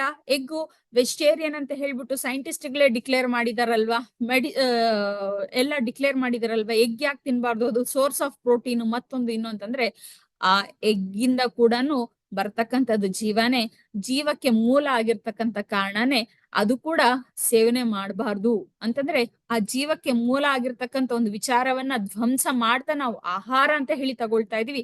ಅದು ಖಂಡಿತ ಆಹಾರ ಅಲ್ಲ ಮಾಸ್ಟರ್ಸ್. ಆಹಾರ ಯಾವುದು ಅಂತಂದ್ರೆ ನಮ್ಗೆ ಶಕ್ತಿ ನೀಡ್ತಕ್ಕಂಥ ಆಹಾರ. ಮತ್ ಹಾಗಾದ್ರೆ ಮಾಂಸ ಸೇವನೆ ನಮ್ಗೇನು ಎನರ್ಜಿ ಕೊಡಲ್ವಾ ಅಂತಂದ್ರೆ ಎನರ್ಜಿ ಕೊಡ್ತಾ ಇದೆ. ಯಾವ ರೀತಿಯಾಗಿರ್ತಕ್ಕಂಥ ಎನರ್ಜಿ ಕೊಡ್ತಾ ಇದೆ, ಹೇಗೆ ಎನರ್ಜಿ ಕೊಡುತ್ತೆ ಅದು ಅಂತ ಹೇಳಿ ನಾವು ನೋಡಿದಾಗ, ಒಂದು ಪ್ರಾಣ ನಾವು ತೆಗಿಬೇಕಾದಾಗ ಅದು ಎಷ್ಟು ನೋವುಗೊಳಪಡುತ್ತೆ ಮಾಸ್ಟರ್ಸ್. ಒಂದು ಕೋಳಿನ ಕಟ್ಟಾಕಿರ್ತಾರೆ, ಒಂದು ಮೇಕೆನ ಕಟ್ಟಾಕಿರ್ತಾರೆ, ಅದಕ್ ಗೊತ್ತಾಗುತ್ತೆ ಇವ್ರು ನನ್ನ ಕಟ್ಟಾಕಿರೋದು ಅದಕ್ಕೆ ಫುಲ್ ಚೆನ್ನಾಗಿ ಫುಡ್ ಕೊಡ್ತಾ ಇದೀವಲ್ವಾ, ನಾವು ನೀರ್ ಕೊಡ್ತಾ ಇದೀವಲ್ಲ, ನೀವ್ ಇಡ್ತಕ್ಕಂಥ ಆಹಾರ ಆಗಿರ್ಬೋದು, ನೀವ್ ಇಡ್ತಕ್ಕಂಥ ನೀರಾಗಿರ್ಬೋದು, ಅದಕ್ ಚೆನ್ನಾಗ್ ಗೊತ್ತು. ಇವ್ರು ನನಗ್ ಚೆನ್ನಾಗ್ ತಿನ್ನಿಸ್ತಾರೆ, ಕೊನೆಗೆ ಇವ್ರು ನನ್ನನ್ನು ತಿಂತಾರೆ ಅಂತ ಹೇಳ್ಬಿಟ್ಟು ಅದಕ್ ಚೆನ್ನಾಗ್ ಗೊತ್ತು. ಅದು ಒಂದು ರೀತಿಯಾಗಿರ್ತಕ್ಕಂಥ ಹಾರ್ಮೋನ್ ಚೇಂಜಸ್. ಇವಾಗ ನಮ್ಗೆ ಭಯ ಆಗ್ತಾ ಇದೆ ಅಂತಂದ್ರೆ ನಮ್ಮಲ್ಲಿ ಎಂತ ಬಾಡಿ ರಿಯಾಕ್ಷನ್ಸ್ ಆಗ್ತಾ ಇರತ್ತೆ ಅಬ್ಸರ್ವ್ ಮಾಡ್ಕೊಳ್ಳಿ. ಕೋಪ ಬರ್ತಾ ಇರತ್ತೆ ಒಂದ್ ಕಡೆ, ಆಮೇಲೆ ನಮ್ಗೆ ಬಾಧೆ ಕೊಡ್ತಾ ಇರೋ ಬಗ್ಗೆ ನಮ್ಗೆ ಏನದು ಬೈಕೊಳ್ತಾ ಇರ್ತೀವಿ, ಅವ್ರನ್ನ ತುಂಬಾ ಕೆಟ್ಟ ಯೋಚನೆಗಳು ಬರ್ತಾ ಇರತ್ತೆ. ಎಂಟೈರ್ ಪ್ರಪಂಚದಲ್ಲಿ ಬುದ್ಧಿ ಇರ್ತಕ್ಕಂಥ ಜೀವಿ ಅಂದ್ರೆ ಮಾನವನೇ. ಈ ಮಾನವನೇ ತನಗೆ ಯಾರಾದ್ರೂ ನೋವು ಮಾಡ್ತಾ ಇದ್ದಾರೆ, ತನಗೆ ಯಾರಾದ್ರೂ ನೋವು ಕೊಡ್ತಾ ಇದ್ದಾರೆ ಅಂತಂದ್ರೆ ಆ ನೋವು ಕೊಡ್ತಕ್ಕಂಥ ವ್ಯಕ್ತಿಗೆ ಹಿಂಗಂದ್ರಂಗೆ ಬೈಕೊಳ್ತಾರೆ, ಏನಂದ್ರದೇ ಮಾತಾಡ್ತಾರೆ. ಅಂತದ್ದು ಬುದ್ಧಿ ಇಲ್ಲೇ ಇರ್ತಕ್ಕಂಥ ಅಥವಾ ಬುದ್ಧಿ ಮಟ್ಟ ಯೋಚನೆ ಮಾಡ್ತೀವಿ ಯಾವ್ದ್ ಸರಿ ಯಾವ್ದ್ ತಪ್ಪು ಅಂತ ಹೇಳಿ ಯೋಚನೆ ಮಾಡ್ತಕ್ಕಂಥ ಶಕ್ತಿ ಇಲ್ಲೇ ಇರ್ತಕ್ಕಂಥ ಒಂದು ಜೀವಿ ಅದು. ಅದನ್ನ ಸಾಯಿಸ್ತಾ ಇದ್ದೀರಾ ಅಂತಂದ್ರೆ ಅದಕ್ಕೆ ಎಷ್ಟು ನೋವಾಗತ್ತೆ, ಅದು ಯಾವ ರೀತಿಯಾಗಿರ್ತಕ್ಕಂಥ ಸ್ಥಿತಿಯಲ್ಲಿ ಇರುತ್ತೆ. ಆ ಭಯ, ಆಂದೋಲನ, ಅಯ್ಯೋ ನನ್ನನ್ನು ಸಾಯಿಸ್ತಾರೆ. ಸೊ ಅದೇ ರೀತಿಯಾಗಿರ್ತಕ್ಕಂಥ ಹಾರ್ಮೋನ್ಸ್, ಎನ್ಸೈಮ್ಸ್ ಅದ್ರೊಳಗಡೆ ರಿಲೀಸ್ ಆಗುತ್ತೆ. ಅದು ಎಂಟೈರ್ ಅದ್ರಲ್ಲಿ ಇರ್ತಕ್ಕಂಥ ಮಸಲ್ಸ್ ಮತ್ತೊಂದು ಇನ್ನೊಂದು ಎಲ್ಲ ಕೂಡ ಆ ಹಾರ್ಮೋನ್ ಸ್ಪ್ರೆಡ್ ಆಗತ್ತೆ. ಸೊ ಒಂದೊಂದು ಸರಿ ಆ ಹಾರ್ಮೋನ್ ರಿಲೀಸ್ ಆಗಿರ್ತಕ್ಕಂಥದ್ದು ಪಾಯ್ಸನಸ್ ಹಾರ್ಮೋನ್ಸ್ ಕೂಡ ರಿಲೀಸ್ ಮಾಡ್ಕೊಳ್ಳುತ್ತೆ. ಯಾಕೆ ಅಂತಂದ್ರೆ ತನ್ನನ್ನ ತಾನು ಪ್ರೊಟೆಕ್ಟ್ ಮಾಡ್ಕೊಳ್ಬೇಕು, ಅಥವಾ ಪ್ರೊಟೆಕ್ಟ್ ಮಾಡ್ಕೊಳಕ್ಕೆ ಆಗದೆ ಇರ್ತಕ್ಕಂಥದ್ದು ಅಂತ ಸಂದರ್ಭದಲ್ಲಿ ಭಯ, ಆಂದೋಲನದಿಂದ ಬಿಡುಗಡೆ ಮಾಡ್ತಕ್ಕಂಥದ್ದು. ಸೊ ಇದನ್ನ ಕುಕ್ ಮಾಡ್ಕೊಂಡು ತಿಂದಿದೀವಿ ಅಂತಂದ್ರೆ ನಮ್ಮೊಳಗಡೆ ಅದ್ ಯಾವ ರೀತಿಯಾಗಿರ್ತಕ್ಕಂಥ ಒಂದು ಎನರ್ಜಿನ ರಿಲೀಸ್ ಮಾಡುತ್ತೆ. ನಮ್ಗೆ ಚೆನ್ನಾಗ್ ಗೊತ್ತಿರ್ಬೇಕು, ನಾವು ತಿಂತಕ್ಕಂತ ಆಹಾರ ನಮ್ಗೆ ಎನರ್ಜಿನ ರಿಲೀಸ್ ಮಾಡುತ್ತೆ ಅಲ್ವಾ. ಅದಕ್ಕೆ ನೋಡಿ, ಯಾರಾದ್ರೂ ಒಂದ್ 2 ನಿಮಿಷ ಬೈಕೊಂಡ್ ಅಡಿಗೆ ಮಾಡಿದಾರೆ ಅಂತಂದ್ರೆ ಅದನ್ನ ತಿಂದಿರ್ತಕ್ಕಂಥ ವ್ಯಕ್ತಿಗಳಿಗೆ ಅಜೀರ್ಣ ಆಗ್ತಕ್ಕಂಥದ್ದು, ಅಸಿಡಿಟಿ ಬರ್ತಕ್ಕಂಥದ್ದು ಇದೆಲ್ಲವೂ ಕೂಡ ಆಗತ್ತೆ. ಆದ್ರೆ ಯಾವ ಆಹಾರವನ್ನ ನಾವು ಸೇವನೆ ಮಾಡ್ಬೇಕು ಅನ್ಕೊಂಡಿದೀವೋ ಆ ಆಹಾರದಲ್ಲೇ ಆ ಭಯ ಪ್ರಕಂಪನೆಗಳೆಲ್ಲವೂ ಕೂಡ ಹೆಚ್ಚಿದೆ ಅಂತಂದ್ರೆ ಅದನ್ನ ತಿಂದಿರ್ತಕ್ಕಂಥ ಮಾನವನ ದೇಹ ಯಾವ ರೀತಿ ಸಮಸ್ಯೆಗಳಿಗೆ ಒಳಗಾಗುತ್ತೆ? ಇದರಿಂದ ಎಲ್ಲಿ ಪಾಸಿಟಿವ್ ಎನರ್ಜಿ ಬರ್ತಾ ಇದೆ? ನೆಗೆಟಿವ್ ಎನರ್ಜಿನೇ ಬರ್ತಾ ಇರ್ತಕ್ಕಂಥದ್ದು. ಅದಕ್ಕೆ ಹೆಚ್ಚು ಹೆಚ್ಚು ಮಾಂಸಾಹಾರ ತಿಂತಕ್ಕಂಥ ಸಂದರ್ಭದಲ್ಲಿ ನೀವು ಅಬ್ಸರ್ವ್ ಮಾಡಿ, ನಾವು ಕಂಪ್ಲೀಟ್ ಹೆಲ್ತಿ ಆಗಿದೀವಿ ಅಂತ ಅವ್ರು ಹೇಳ್ತಾರೆ ಅಲ್ವಾ. ಆದ್ರೆ ನೀವು ಅಬ್ಸರ್ವ್ ಮಾಡಿ, ಏನೋ ಒಂದು ಸಮಸ್ಯೆ ಅನ್ನೋದು ಇದ್ದೇ ಇರುತ್ತೆ, ಇಂಟರ್ನಲ್ಲಿ ಎಕ್ಸ್ಟರ್ನಲ್ಲಿ. ಅವ್ರು ಕೆಲವ್ರು ಹೇಳ್ಬೋದು, ಕೆಲವ್ರು ಹೇಳ್ದೇ ಇರಬಹುದು. ಆದ್ರೆ ಇಂಟರ್ನಲ್ಲಿ ಅಥವಾ ಎಕ್ಸ್ಟರ್ನಲ್ಲಿ ಏನೋ ಒಂದು ಸಮಸ್ಯೆ ಇದ್ದೇ ಇರುತ್ತೆ. ಕಾರಣ ಏನು ಅಂತಂದ್ರೆ, ಒಂದು ಜೀವಕ್ಕೆ ನೋವು ಕೊಟ್ಟು ಇನ್ನೊಂದು ಜೀವ ಆಹಾರ ಅಂತ ಹೇಳಿ ಅನ್ಕೊಳ್ತಾ ಇರ್ತಕ್ಕಂಥದ್ದು. ಇದು ಬಹಳ ಬಹಳ ತಪ್ಪು ಮಾಸ್ಟರ್ಸ್. ಆಮೇಲೆ ಅದು ಹುಟ್ಟಿರೋದೇ ನಾವು ತಿನ್ಬೇಕು ಅಂತಾನೆ, ಅದನ್ನ ತಿಂದ್ರೆ ತಪ್ಪೇನು ಅಂತ ಹೇಳಿ ಮಾತಾಡ್ತಾರೆ. ಆದ್ರೆ ನಾವು ಅಬ್ಸರ್ವ್ ಮಾಡಿದೀವಿ ಅಂತಂದ್ರೆ, ಸೇವನೆ ಮಾಡೋದಕ್ಕೋಸ್ಕರ ಫಾರ್ಮಿಂಗ್ ಮಾಡ್ತಾ ಇದ್ದಾರೆ, ಅನಿಮಲ್ ಫಾರ್ಮಿಂಗ್ ಅಂತ ಹೇಳಿ ಮಾಡ್ತಾ ಇದ್ದಾರೆ. ಅವುಗಳನ್ನ ಬೆಳೆಸ್ತಕ್ಕಂಥದ್ದು ಹೇಗ್ ಬೆಳೆಸ್ತಾರೆ ನೋಡಿ, ಆ ಇಂಜೆಕ್ಷನ್ಸ್ ಮತ್ತೊಂದು ಇನ್ನೊಂದು ಕೊಟ್ಟು ಏನೇನೋ ಆ ಇಂಜೆಕ್ಷನ್ಸ್, ಮತ್ತೆ ನೋಡಿ ಆ ಇಂಜೆಕ್ಷನ್ಸ್ ಅದಕ್ಕೆ ಬಿದ್ದಿರತ್ತೆ, ಅದು ಭಯ ಬಿದ್ದಿರತ್ತೆ. ಎಲ್ಲವೂ ಕೂಡ ನಾವು ಸೇವನೆ ಮಾಡ್ತಾ ಇದೀವಿ. ನಮ್ಗೆ ಏನ್ ಎನರ್ಜಿ ಕೊಡುತ್ತೆ ಇದು? ಡೆಫಿನೆಟ್ ಆಗಿ ಅದು ನೆಗೆಟಿವ್ ಎನರ್ಜಿನೇ ಬರ್ತಕ್ಕಂಥದ್ದು. ಆಮೇಲೆ ಏನದು ವೆಜಿಟೇರಿಯನಿಸಮ್ ಅಂತಂದ್ರೆ ಕೇವಲ ಫುಡ್ ಅಲ್ಲಿ ಅಷ್ಟೇ ಅಲ್ಲ ಮಾಸ್ಟರ್ಸ್, ನಮ್ಮ ಥಾಟ್ಸ್ ಅಲ್ಲೂ ಕೂಡ ನಮ್ ವೆಜಿಟೇರಿಯನಿಸಮ್ ಇರಬೇಕು. ಅದ್ ಹೇಗೆ ವೆಜಿಟೇರಿಯನಿಸಮ್ ಥಾಟ್ಸ್ ಅಲ್ಲಿ ಇರ್ತಕ್ಕಂಥದ್ದು ಅಂತಂದ್ರೆ, ನಾನೇನು ಮಾಂಸಾಹಾರ ಸೇವನೆ ಮಾಡ್ತಾ ಇಲ್ಲ, ಈವನ್ ಮೊಟ್ಟೆ ಕೂಡ ತಿಂತಾ ಇಲ್ಲ, ಆದ್ರೆ ನಾನ್ ವೆಜಿಟೇರಿಯನ್ ಅಂತ ಹೇಳ್ಬಿಟ್ಟು ಅನ್ಕೊಳ್ತೀವಿ. ಸರಿ ಆಯ್ತು, ಯಾವ್ದೇ ರೀತಿಯಾಗಿರ್ತಕ್ಕಂಥ ಮಾಂಸಾಹಾರ ಪದಾರ್ಥಗಳನ್ನ ಸೇವನೆ ಮಾಡ್ತಾ ಇಲ್ಲ, ಆದ್ರೆ ಆಲೋಚನೆಗಳು ಬೇರೆಯವ್ರಿಗೆ ನೋವಾಗ್ಲಿ, ಬೇರೆಯವ್ರಿಗೆ ಕೆಟ್ಟದಾಗ್ಲಿ ಅಂತಂದ್ರೆ ಅದು ಕೂಡ ಒಂಥರ ಹಿಂಸಾತ್ಮಕ ಯೋಚನೆಗಳೇ ಅಲ್ವಾ. ಎಲ್ಲಾ ವಿಧಾನದಲ್ಲೂ ಕೂಡ ನಮ್ಮಲ್ಲಿ ಸಾತ್ವಿಕ ಆಹಾರ, ಸಾತ್ವಿಕ ಒಂದು ಆಲೋಚನೆಗಳು ನಮ್ಮಲ್ಲಿ ನಾವು ಅಳವಡಿಸ್ಕೊಳ್ಬೇಕು ಮಾಸ್ಟರ್ಸ್. ಅದು ಬಹಳ ಬಹಳ ಅವಶ್ಯಕತೆ ಆಗಿರ್ತಕ್ಕಂಥದ್ದು. ಇದು ಏನಾಗುತ್ತೆ ಅಂದ್ರೆ, ನಮ್ಮಲ್ಲಿ ಇರ್ತಕ್ಕಂಥ ಎನರ್ಜೀಸ್ನ ಹೆಚ್ಚು ಮಾಡುತ್ತೆ ಸಾತ್ವಿಕತೆಯಿಂದ ಇದ್ದಾಗ. ಮತ್ತೆ ನಮ್ಮ ಆತ್ಮ ಸಂಸ್ಕಾರ ಆಗ್ಲಿಕ್ಕೆ ಅವಕಾಶ ಮಾಡ್ಕೊಡುತ್ತೆ. ನಮ್ಮ ಆತ್ಮ ಒಂದು ಸ್ಥಿತಿಯಿಂದ ಔನ್ನತ್ಯದ ಸ್ಥಿತಿ ಕಡೆಗೆ ಹೋಗ್ಲಿಕ್ಕೆ ಅವಕಾಶ ಮಾಡ್ಕೊಡುತ್ತೆ ಮಾಸ್ಟರ್ಸ್. ಸೊ ನಾವು ಮಾಂಸದ ಆಹಾರ, ಮಾಂಸದ ವಿಚಾರಗಳನ್ನ ಯಾವುದೇ ಕಾರಣಕ್ಕೂ ಕೂಡ ಎಂಕರೇಜ್ ಮಾಡಬಾರ್ದು. ಕಂಪ್ಲೀಟ್ ಆಗಿ ಅದನ್ನ ನಾವು ಬಿಟ್ಟು ಬಿಡ್ಬೇಕಾಗಿರ್ತಕ್ಕಂಥ ಅವಶ್ಯಕತೆ ಜಾಸ್ತಿ ಇದೆ ಮಾಸ್ಟರ್ಸ್. ಮತ್ತೆ ಹೆಚ್ಚು ಹೆಚ್ಚು ಸಮಯ ನೇಚರ್ ಅಲ್ಲಿ ನಾವು ಸ್ಪೆಂಡ್ ಮಾಡ್ಬೇಕು. ಟ್ರೆಕ್ಕಿಂಗ್ ಹೋಗ್ತಕ್ಕಂಥದ್ದು ಅಥವಾ ಟ್ರಾವೆಲ್ ಮಾಡ್ತಕ್ಕಂಥದ್ದು ಇದೆಲ್ಲವೂ ಕೂಡ ಹೆಚ್ಚು, ಮತ್ತೆ ಸಾಧ್ಯವಾದಷ್ಟು ಹೆಚ್ಚು ಪ್ರಕೃತಿಯಲ್ಲಿ ನಾವು ಸಮಯವನ್ನ ಕಳಿತಕ್ಕಂಥದ್ದು ಮಾಡ್ಬೇಕು. ಯಾಕೆ ಅಂತಂದ್ರೆ, ಹೇಗೆ ನಾವು ಆಹಾರದಿಂದ ನಮ್ಗೆ ಎನರ್ಜಿ ಬರುತ್ತೆ ಅಂತ ಹೇಳ್ತೀವೋ, ಅದೇ ರೀತಿ ನಮಗೆ ಎನರ್ಜಿ ಅನ್ನೋದು ಈ ಯೂನಿವರ್ಸ್, ಈ ನೇಚರ್ ಇಂದ ಬರ್ತಕ್ಕಂಥದ್ದು ಕೂಡ ಸಾಧ್ಯ ಮಾಸ್ಟರ್ಸ್. ನೋಡಿ, ನಮ್ ಮನ್ಸು ತುಂಬಾ ಡಿಸ್ಟರ್ಬ್ ಆಗಿದೆ ಅಂತಂದಾಗ ಯಾವ್ದೋ ಒಂದು ಪಾರ್ಕ್ ಅಲ್ಲೋ ಅಥವಾ ನೇಚರ್ ಮಧ್ಯದ ನಾವು ಸ್ಪೆಂಡ್ ಮಾಡಿದೀವಿ ಅಂತಂದ್ರೆ ತಕ್ಷಣ ನಮ್ಗೆ ಹಗುರವಾಗಿ, ಹಾಯಾಗಿ ಅನ್ಸುತ್ತೆ ಅಲ್ವಾ. ಯಾಕಂದ್ರೆ ನೇಚರ್ಗೆ ಹೀಲಿಂಗ್ ಶಕ್ತಿ ಇದೆ. ನಮ್ಮಲ್ಲಿರ್ತಕ್ಕಂಥ ಯಾವುದೇ ರೀತಿಯಾಗಿರ್ತಕ್ಕಂಥ ಆಲೋಚನೆಗಳನ್ನ ನ್ಯೂಟ್ರಲೈಸ್ ಮಾಡಿ ಪ್ಲೆಸೆಂಟ್ ಮಾಡ್ತಕ್ಕಂಥ ಶಕ್ತಿ ನೇಚರ್ಗಿದೆ. ಸೊ ಆ ಕಾರಣಕ್ಕಾಗಿ ನಾವಂತ ಅತ್ಯದ್ಭುತವಾಗಿರ್ತಕ್ಕಂಥ ನೇಚರ್ ಅಲ್ಲಿ ಹೆಚ್ಚು ಹೆಚ್ಚು ಸಮಯವನ್ನ ಕಳೆದಿದೀವಿ ಅಂತಂದಾಗ ಇನ್ನ ಹೆಚ್ಚು ಹೆಚ್ಚು ಎನರ್ಜೀಸ್ ನ ರಿಸೀವ್ ಮಾಡ್ಕೊಳ್ಳೋದಿಕ್ಕೆ ಸಾಧ್ಯ ಆಗುತ್ತೆ. ಸೂರ್ಯನಿಂದ ಎನರ್ಜಿ ಬರುತ್ತೆ, ಚಂದ್ರನಿಂದ ಎನರ್ಜಿ ಬರುತ್ತೆ, ನಾವು ನೋಡ್ತಕ್ಕಂಥ ಪ್ರಕೃತಿಯಿಂದ ಕೂಡ ನಮ್ಗೆ ಹಾಗೆ ಎನರ್ಜಿ ಬರ್ತಕ್ಕಂಥದ್ದು. ಕೇವಲ ನೋಡ್ತಾನೆ ಅದೆಷ್ಟು ಎನರ್ಜಿನ ನಾವು ಪಡ್ಕೊಳ್ಳೋದಿಕ್ಕೆ ಸಾಧ್ಯ ಆಗುತ್ತೆ. ಅದಕ್ಕೆ ಪ್ರಕೃತಿಯಲ್ಲಿ ಹೆಚ್ಚು ಹೆಚ್ಚು ಸಮಯವನ್ನ ನಾವು ಕಳೀತಕ್ಕಂಥದ್ದು ಬಹಳ ಅವಶ್ಯಕತೆ ಅನ್ನೋದನ್ನ ಇಲ್ಲಿ ಹೇಳ್ತಾರೆ ಮಾಸ್ಟರ್ಸ್. ಅದು ನಮ್ಮ ಈ 9ನೇ ಪ್ರಿನ್ಸಿಪಲ್, 9th ಪ್ರಿನ್ಸಿಪಲ್. ಇನ್ನ 10th ಪ್ರಿನ್ಸಿಪಲ್ ಅಂತಂದಾಗ, ನಾವು ಹೇಗೆ ಜೀವನ ಮಾಡ್ತಾ ಇದೀವಿ ಹಾಗೆ ಇರೋದು ಬಹಳ ಅತ್ಯುತ್ತಮ ಮಾಸ್ಟರ್ಸ್. ನಾನು ಧ್ಯಾನ ಮಾಡ್ತಾ ಇದ್ದೀನಿ, ಸೊ ನಾನು ಕಾಷಾಯ ವಸ್ತ್ರ ತೊಡ್ಬೇಕು ಅಥವಾ ಇನ್ಯಾವುದೋ ಆಧ್ಯಾತ್ಮಿಕ ಒಂದು ವಸ್ತ್ರವನ್ನ ತೊಡ್ಬೇಕು, ನಾನು ಧ್ಯಾನ ಮಾಡ್ತಾ ಇದ್ದೀನಿ, ಅದಕ್ಕೆ ನಾನು ಟ್ಯಾಟೂ ಹಾಕ್ಸ್ಕೊಳ್ತೀನಿ, ಏನೋ ಸಿಂಬಲ್ ಇರ್ತಕ್ಕಂಥ, ರಿಲಿಜಿಯಸ್ ಸಿಂಬಲ್ ಇರ್ತಕ್ಕಂಥ ಟ್ಯಾಟೂ ಹಾಕ್ಸ್ಕೊಳ್ತೀನಿ, ಇನ್ನೇನೋ ಟ್ಯಾಟೂ ಹಾಕ್ಸ್ಕೊಳ್ತೀನಿ. ಇನ್ಯಾವುದೋ ಅವಶ್ಯಕತೆ ಇಲ್ಲ ಮಾಸ್ಟರ್ಸ್. ನಾವು ಮಾಡ್ತಕ್ಕಂಥ ಆನಾಪಾನ ಸತಿ ಧ್ಯಾನ ಅಷ್ಟೇ. ಅದನ್ನ ನಾವು ನಮ್ಮ ವಸ್ತ್ರದಲ್ಲಿ ತೋರ್ಸೋ ಅವಶ್ಯಕತೆ ಇಲ್ಲ, ನಾವು ಮೈಗೆ ಟ್ಯಾಟೂ ಹಾಕ್ಸ್ಕೊಂಡು ಅದನ್ನ ಪ್ರದರ್ಶನ ಮಾಡೋ ಅವಶ್ಯಕತೆನೂ ಇಲ್ಲ ಮಾಸ್ಟರ್ಸ್. ಯಾವುದೇ ರೀತಿಯಾಗಿರ್ತಕ್ಕಂಥ ಆಚರಣೆಗಳು ಅವಶ್ಯಕತೆ ಇಲ್ಲ ಮಾಸ್ಟರ್ಸ್. ಆಚರಣೆ ಮಾಡ್ತಕ್ಕಂಥದ್ದು ಅಂತಂದ್ರೆ ಕೇವಲ ನಾವು ಧ್ಯಾನ ಮಾಡ್ತಕ್ಕಂಥದ್ದು, ಧ್ಯಾನಕ್ಕೆ ಸಂಬಂಧಪಟ್ಟಿರ್ತಕ್ಕಂಥ ಜ್ಞಾನವನ್ನ ಪಡ್ಕೊಳ್ತಕ್ಕಂಥದ್ದಷ್ಟು. ಯಾವುದೇ ರೀತಿ ತೋರಿಕೆ ಆಗಿರ್ಬೋದು, ಢಾಂಬಿಕ ತೋರಿಕೆ ಆಗಿರ್ಬೋದು, ಯಾವ್ದ್ರ ಅವಶ್ಯಕತೆನೂ ಇಲ್ಲ ಮಾಸ್ಟರ್ಸ್. ಸಿಂಪಲ್ ಆಗಿ ಸಿಂಪ್ಲಿಸ್ಟಿಕ್ ಆಗಿ ಇರ್ತಕ್ಕಂಥದ್ದು, ನಾವು ಧ್ಯಾನ ಮಾಡ್ತಾ ಹೋಗ್ತಕ್ಕಂಥದ್ದು, ಹಾಗೆ ನಮ್ಮ ಪ್ರಾಪಂಚಿಕ ಧರ್ಮಗಳನ್ನ ಕೂಡ ನಾವು ಪೂರೈಸ್ತಾ ಹೋಗ್ತಕ್ಕಂಥದ್ದು. ಧ್ಯಾನ ಮಾಡ್ಬೇಕು ಅಂತಂದ್ರೆ ಎಲ್ಲ ಬಿಡ್ಬೇಕು ಅನ್ನೋ ಒಂದು ಅವಶ್ಯಕತೆ ಇಲ್ಲ, ಅಥವಾ ಇನ್ನೇನು ಎಕ್ಸ್ಟ್ರಾ ನಾವು ರೆಪ್ಲಿಕೇಟ್ ಮಾಡ್ಕೊಳ್ಬೇಕು ಅನ್ನೋ ಅವಶ್ಯಕತೆನೂ ಇಲ್ಲ ಮಾಸ್ಟರ್ ಇಲ್ಲಿ. ಮತ್ತೆ ಧ್ಯಾನವನ್ನ ಮಕ್ಕಳಿಗೆ ಬಾಲ್ಯದಿಂದಲೇ ಕಲಿಸ್ಬೇಕು. ಯಾಕೆ? ಸುಮಾರು ಜನ ನಾವ್ ಅನ್ಕೊಳ್ತೀವಿ ಆಧ್ಯಾತ್ಮಿಕ ಪ್ರಯಾಣ ಅಂತಂದ್ರೆ 60 ವರ್ಷ ಆದ್ಮೇಲೆ ಶುರು ಮಾಡ್ಬೇಕಪ್ಪ, ಅದಕ್ಕೂ ಮುಂಚೆ ಅಲ್ಲ ಅಂತ ಹೇಳ್ಬಿಟ್ಟು. ಅದು ಬಹಳ ತಪ್ಪು ಪರಿಕಲ್ಪನೆ ಮಾಸ್ಟರ್. ಯಾಕೆ ಅಂತಂದ್ರೆ ನನಗೆ ಈ ಪ್ರಾಪಂಚಿಕವಾಗಿ ಅನುಭವಿಸ್ತಕ್ಕಂತ ಸಂತೋಷಗಳಾಗಿರ್ಬೋದು, ನೋವುಗಳಾಗಿರ್ಬೋದು, ಕಷ್ಟಗಳಾಗಿರ್ಬೋದು, ಸುಖ ಸಂತೋಷಗಳಾಗಿರ್ಬೋದು, ಇದೆಲ್ಲವೂ ಕೂಡ ಜ್ಞಾನ ಪಡ್ಕೊಂಡಾಗ ಇದ್ರೆ ಎಷ್ಟು ಅತ್ಯದ್ಭುತವಾಗಿರತ್ತೆ. ಇನ್ನ ಸಿಂಪಲ್ ಆಗಿ ಎಕ್ಸಾಂಪಲ್ ಹೇಳ್ಬೇಕು ಅಂತಂದ್ರೆ, 1ನೇ ಕ್ಲಾಸ್ ಪರೀಕ್ಷೆ ತಗೋಬೇಕು. ಪರೀಕ್ಷೆ ಆದ್ಮೇಲೆ ನಾನು 1ನೇ ಕ್ಲಾಸ್ ಸಿಲೆಬಸ್ ಓದ್ತೀನಿ ಅಂತಂದ್ರೆ ಸರಿನಾ? ಅಲ್ಲ ಅಲ್ವಾ? ನಾನು ವರ್ಷ ಪೂರ್ತಿ 1ನೇ ಕ್ಲಾಸ್ ಸಿಲೆಬಸ್ ಓದಿ ಆಮೇಲೆ 1ನೇ ಕ್ಲಾಸ್ ಪರೀಕ್ಷೆ ತಗೊಂಡ್ರೆ ಅದು ಸರಿಯಾಗಿರ್ತಕ್ಕಂಥದ್ದು. ಅಂದ್ರೆ ನಮಗೆ ಈ ಜೀವನ ಪ್ರಯಾಣ ಹೇಗ್ ಮಾಡ್ಬೇಕು ಅಂತ ಹೇಳಿ ಅರ್ಥ ಮಾಡ್ಕೊಳ್ತಕ್ಕಂಥ ಮೂಲ ಸಾಧನೆ ಈ ಧ್ಯಾನ, ಆಧ್ಯಾತ್ಮಿಕ ಪ್ರಯಾಣ. ಆದ್ರೆ ನಾನು ನನ್ನ ಜೀವನನೇ ಮುಗ್ದೋದ್ಮೇಲೆ ಆಧ್ಯಾತ್ಮಿಕ ಪ್ರಯಾಣ ಶುರು ಮಾಡ್ತೀನಿ ಅಂತಂದ್ರೆ ಅಲ್ವಾ? ಸೊ ಹಾಗಾಗಿ ನಾನು ಆ ಜೀವನ ಮುಗಿಯೋ ಮೊದ್ಲೇನೆ ನಾನು ಹೇಗೆ ಜೀವನ ಮಾಡ್ಬೇಕು ಅನ್ನೋ ಒಂದು ಮೂಲವನ್ನ ತಿಳಿಬೇಕಾಗಿರುತ್ತೆ. ಅದರಿಂದನೇ ಬಾಲ್ಯದಿಂದಲೇ ಧ್ಯಾನವನ್ನ ನಾನು ಅಭ್ಯಾಸ ಮಾಡ್ಕೊಳ್ತಾ ಇದ್ದೀನಿ, ಈ ಆಧ್ಯಾತ್ಮಿಕ ಪ್ರಯಾಣವನ್ನ ಅಭ್ಯಾಸ ಮಾಡ್ಕೊಳ್ತಾ ಇದ್ದೀನಿ. ಅಂದ್ರೆ ಈ ಆಧ್ಯಾತ್ಮಿಕ ಪ್ರಪಂಚ ಭೌತಿಕ ಪ್ರಪಂಚವನ್ನ ಹೇಗ್ ಕಾಣ್ಬೇಕು, ಭೌತಿಕ ಪ್ರಪಂಚದಲ್ಲಿ ನನ್ನ ಜೀವನವನ್ನ ಹೇಗೆ ಸಾಗಿಸ್ಬೇಕು ಅನ್ನೋ ಒಂದು ಜ್ಞಾನ ಕೊಡೋದ್ರಿಂದ ಅತ್ಯದ್ಭುತವಾಗಿರ್ತಕ್ಕಂಥ ಭೂಮಿ ಪ್ರಪಂಚವನ್ನ ನಾವು ಕಾಣ್ಲಿಕ್ಕೆ ಸಾಧ್ಯ ಆಗುತ್ತೆ. ಹಾಗೆ ನಮ್ಮೊಳಗಡೆ ನಾವು ಅತ್ಯದ್ಭುತವಾಗಿ ಅಥವಾ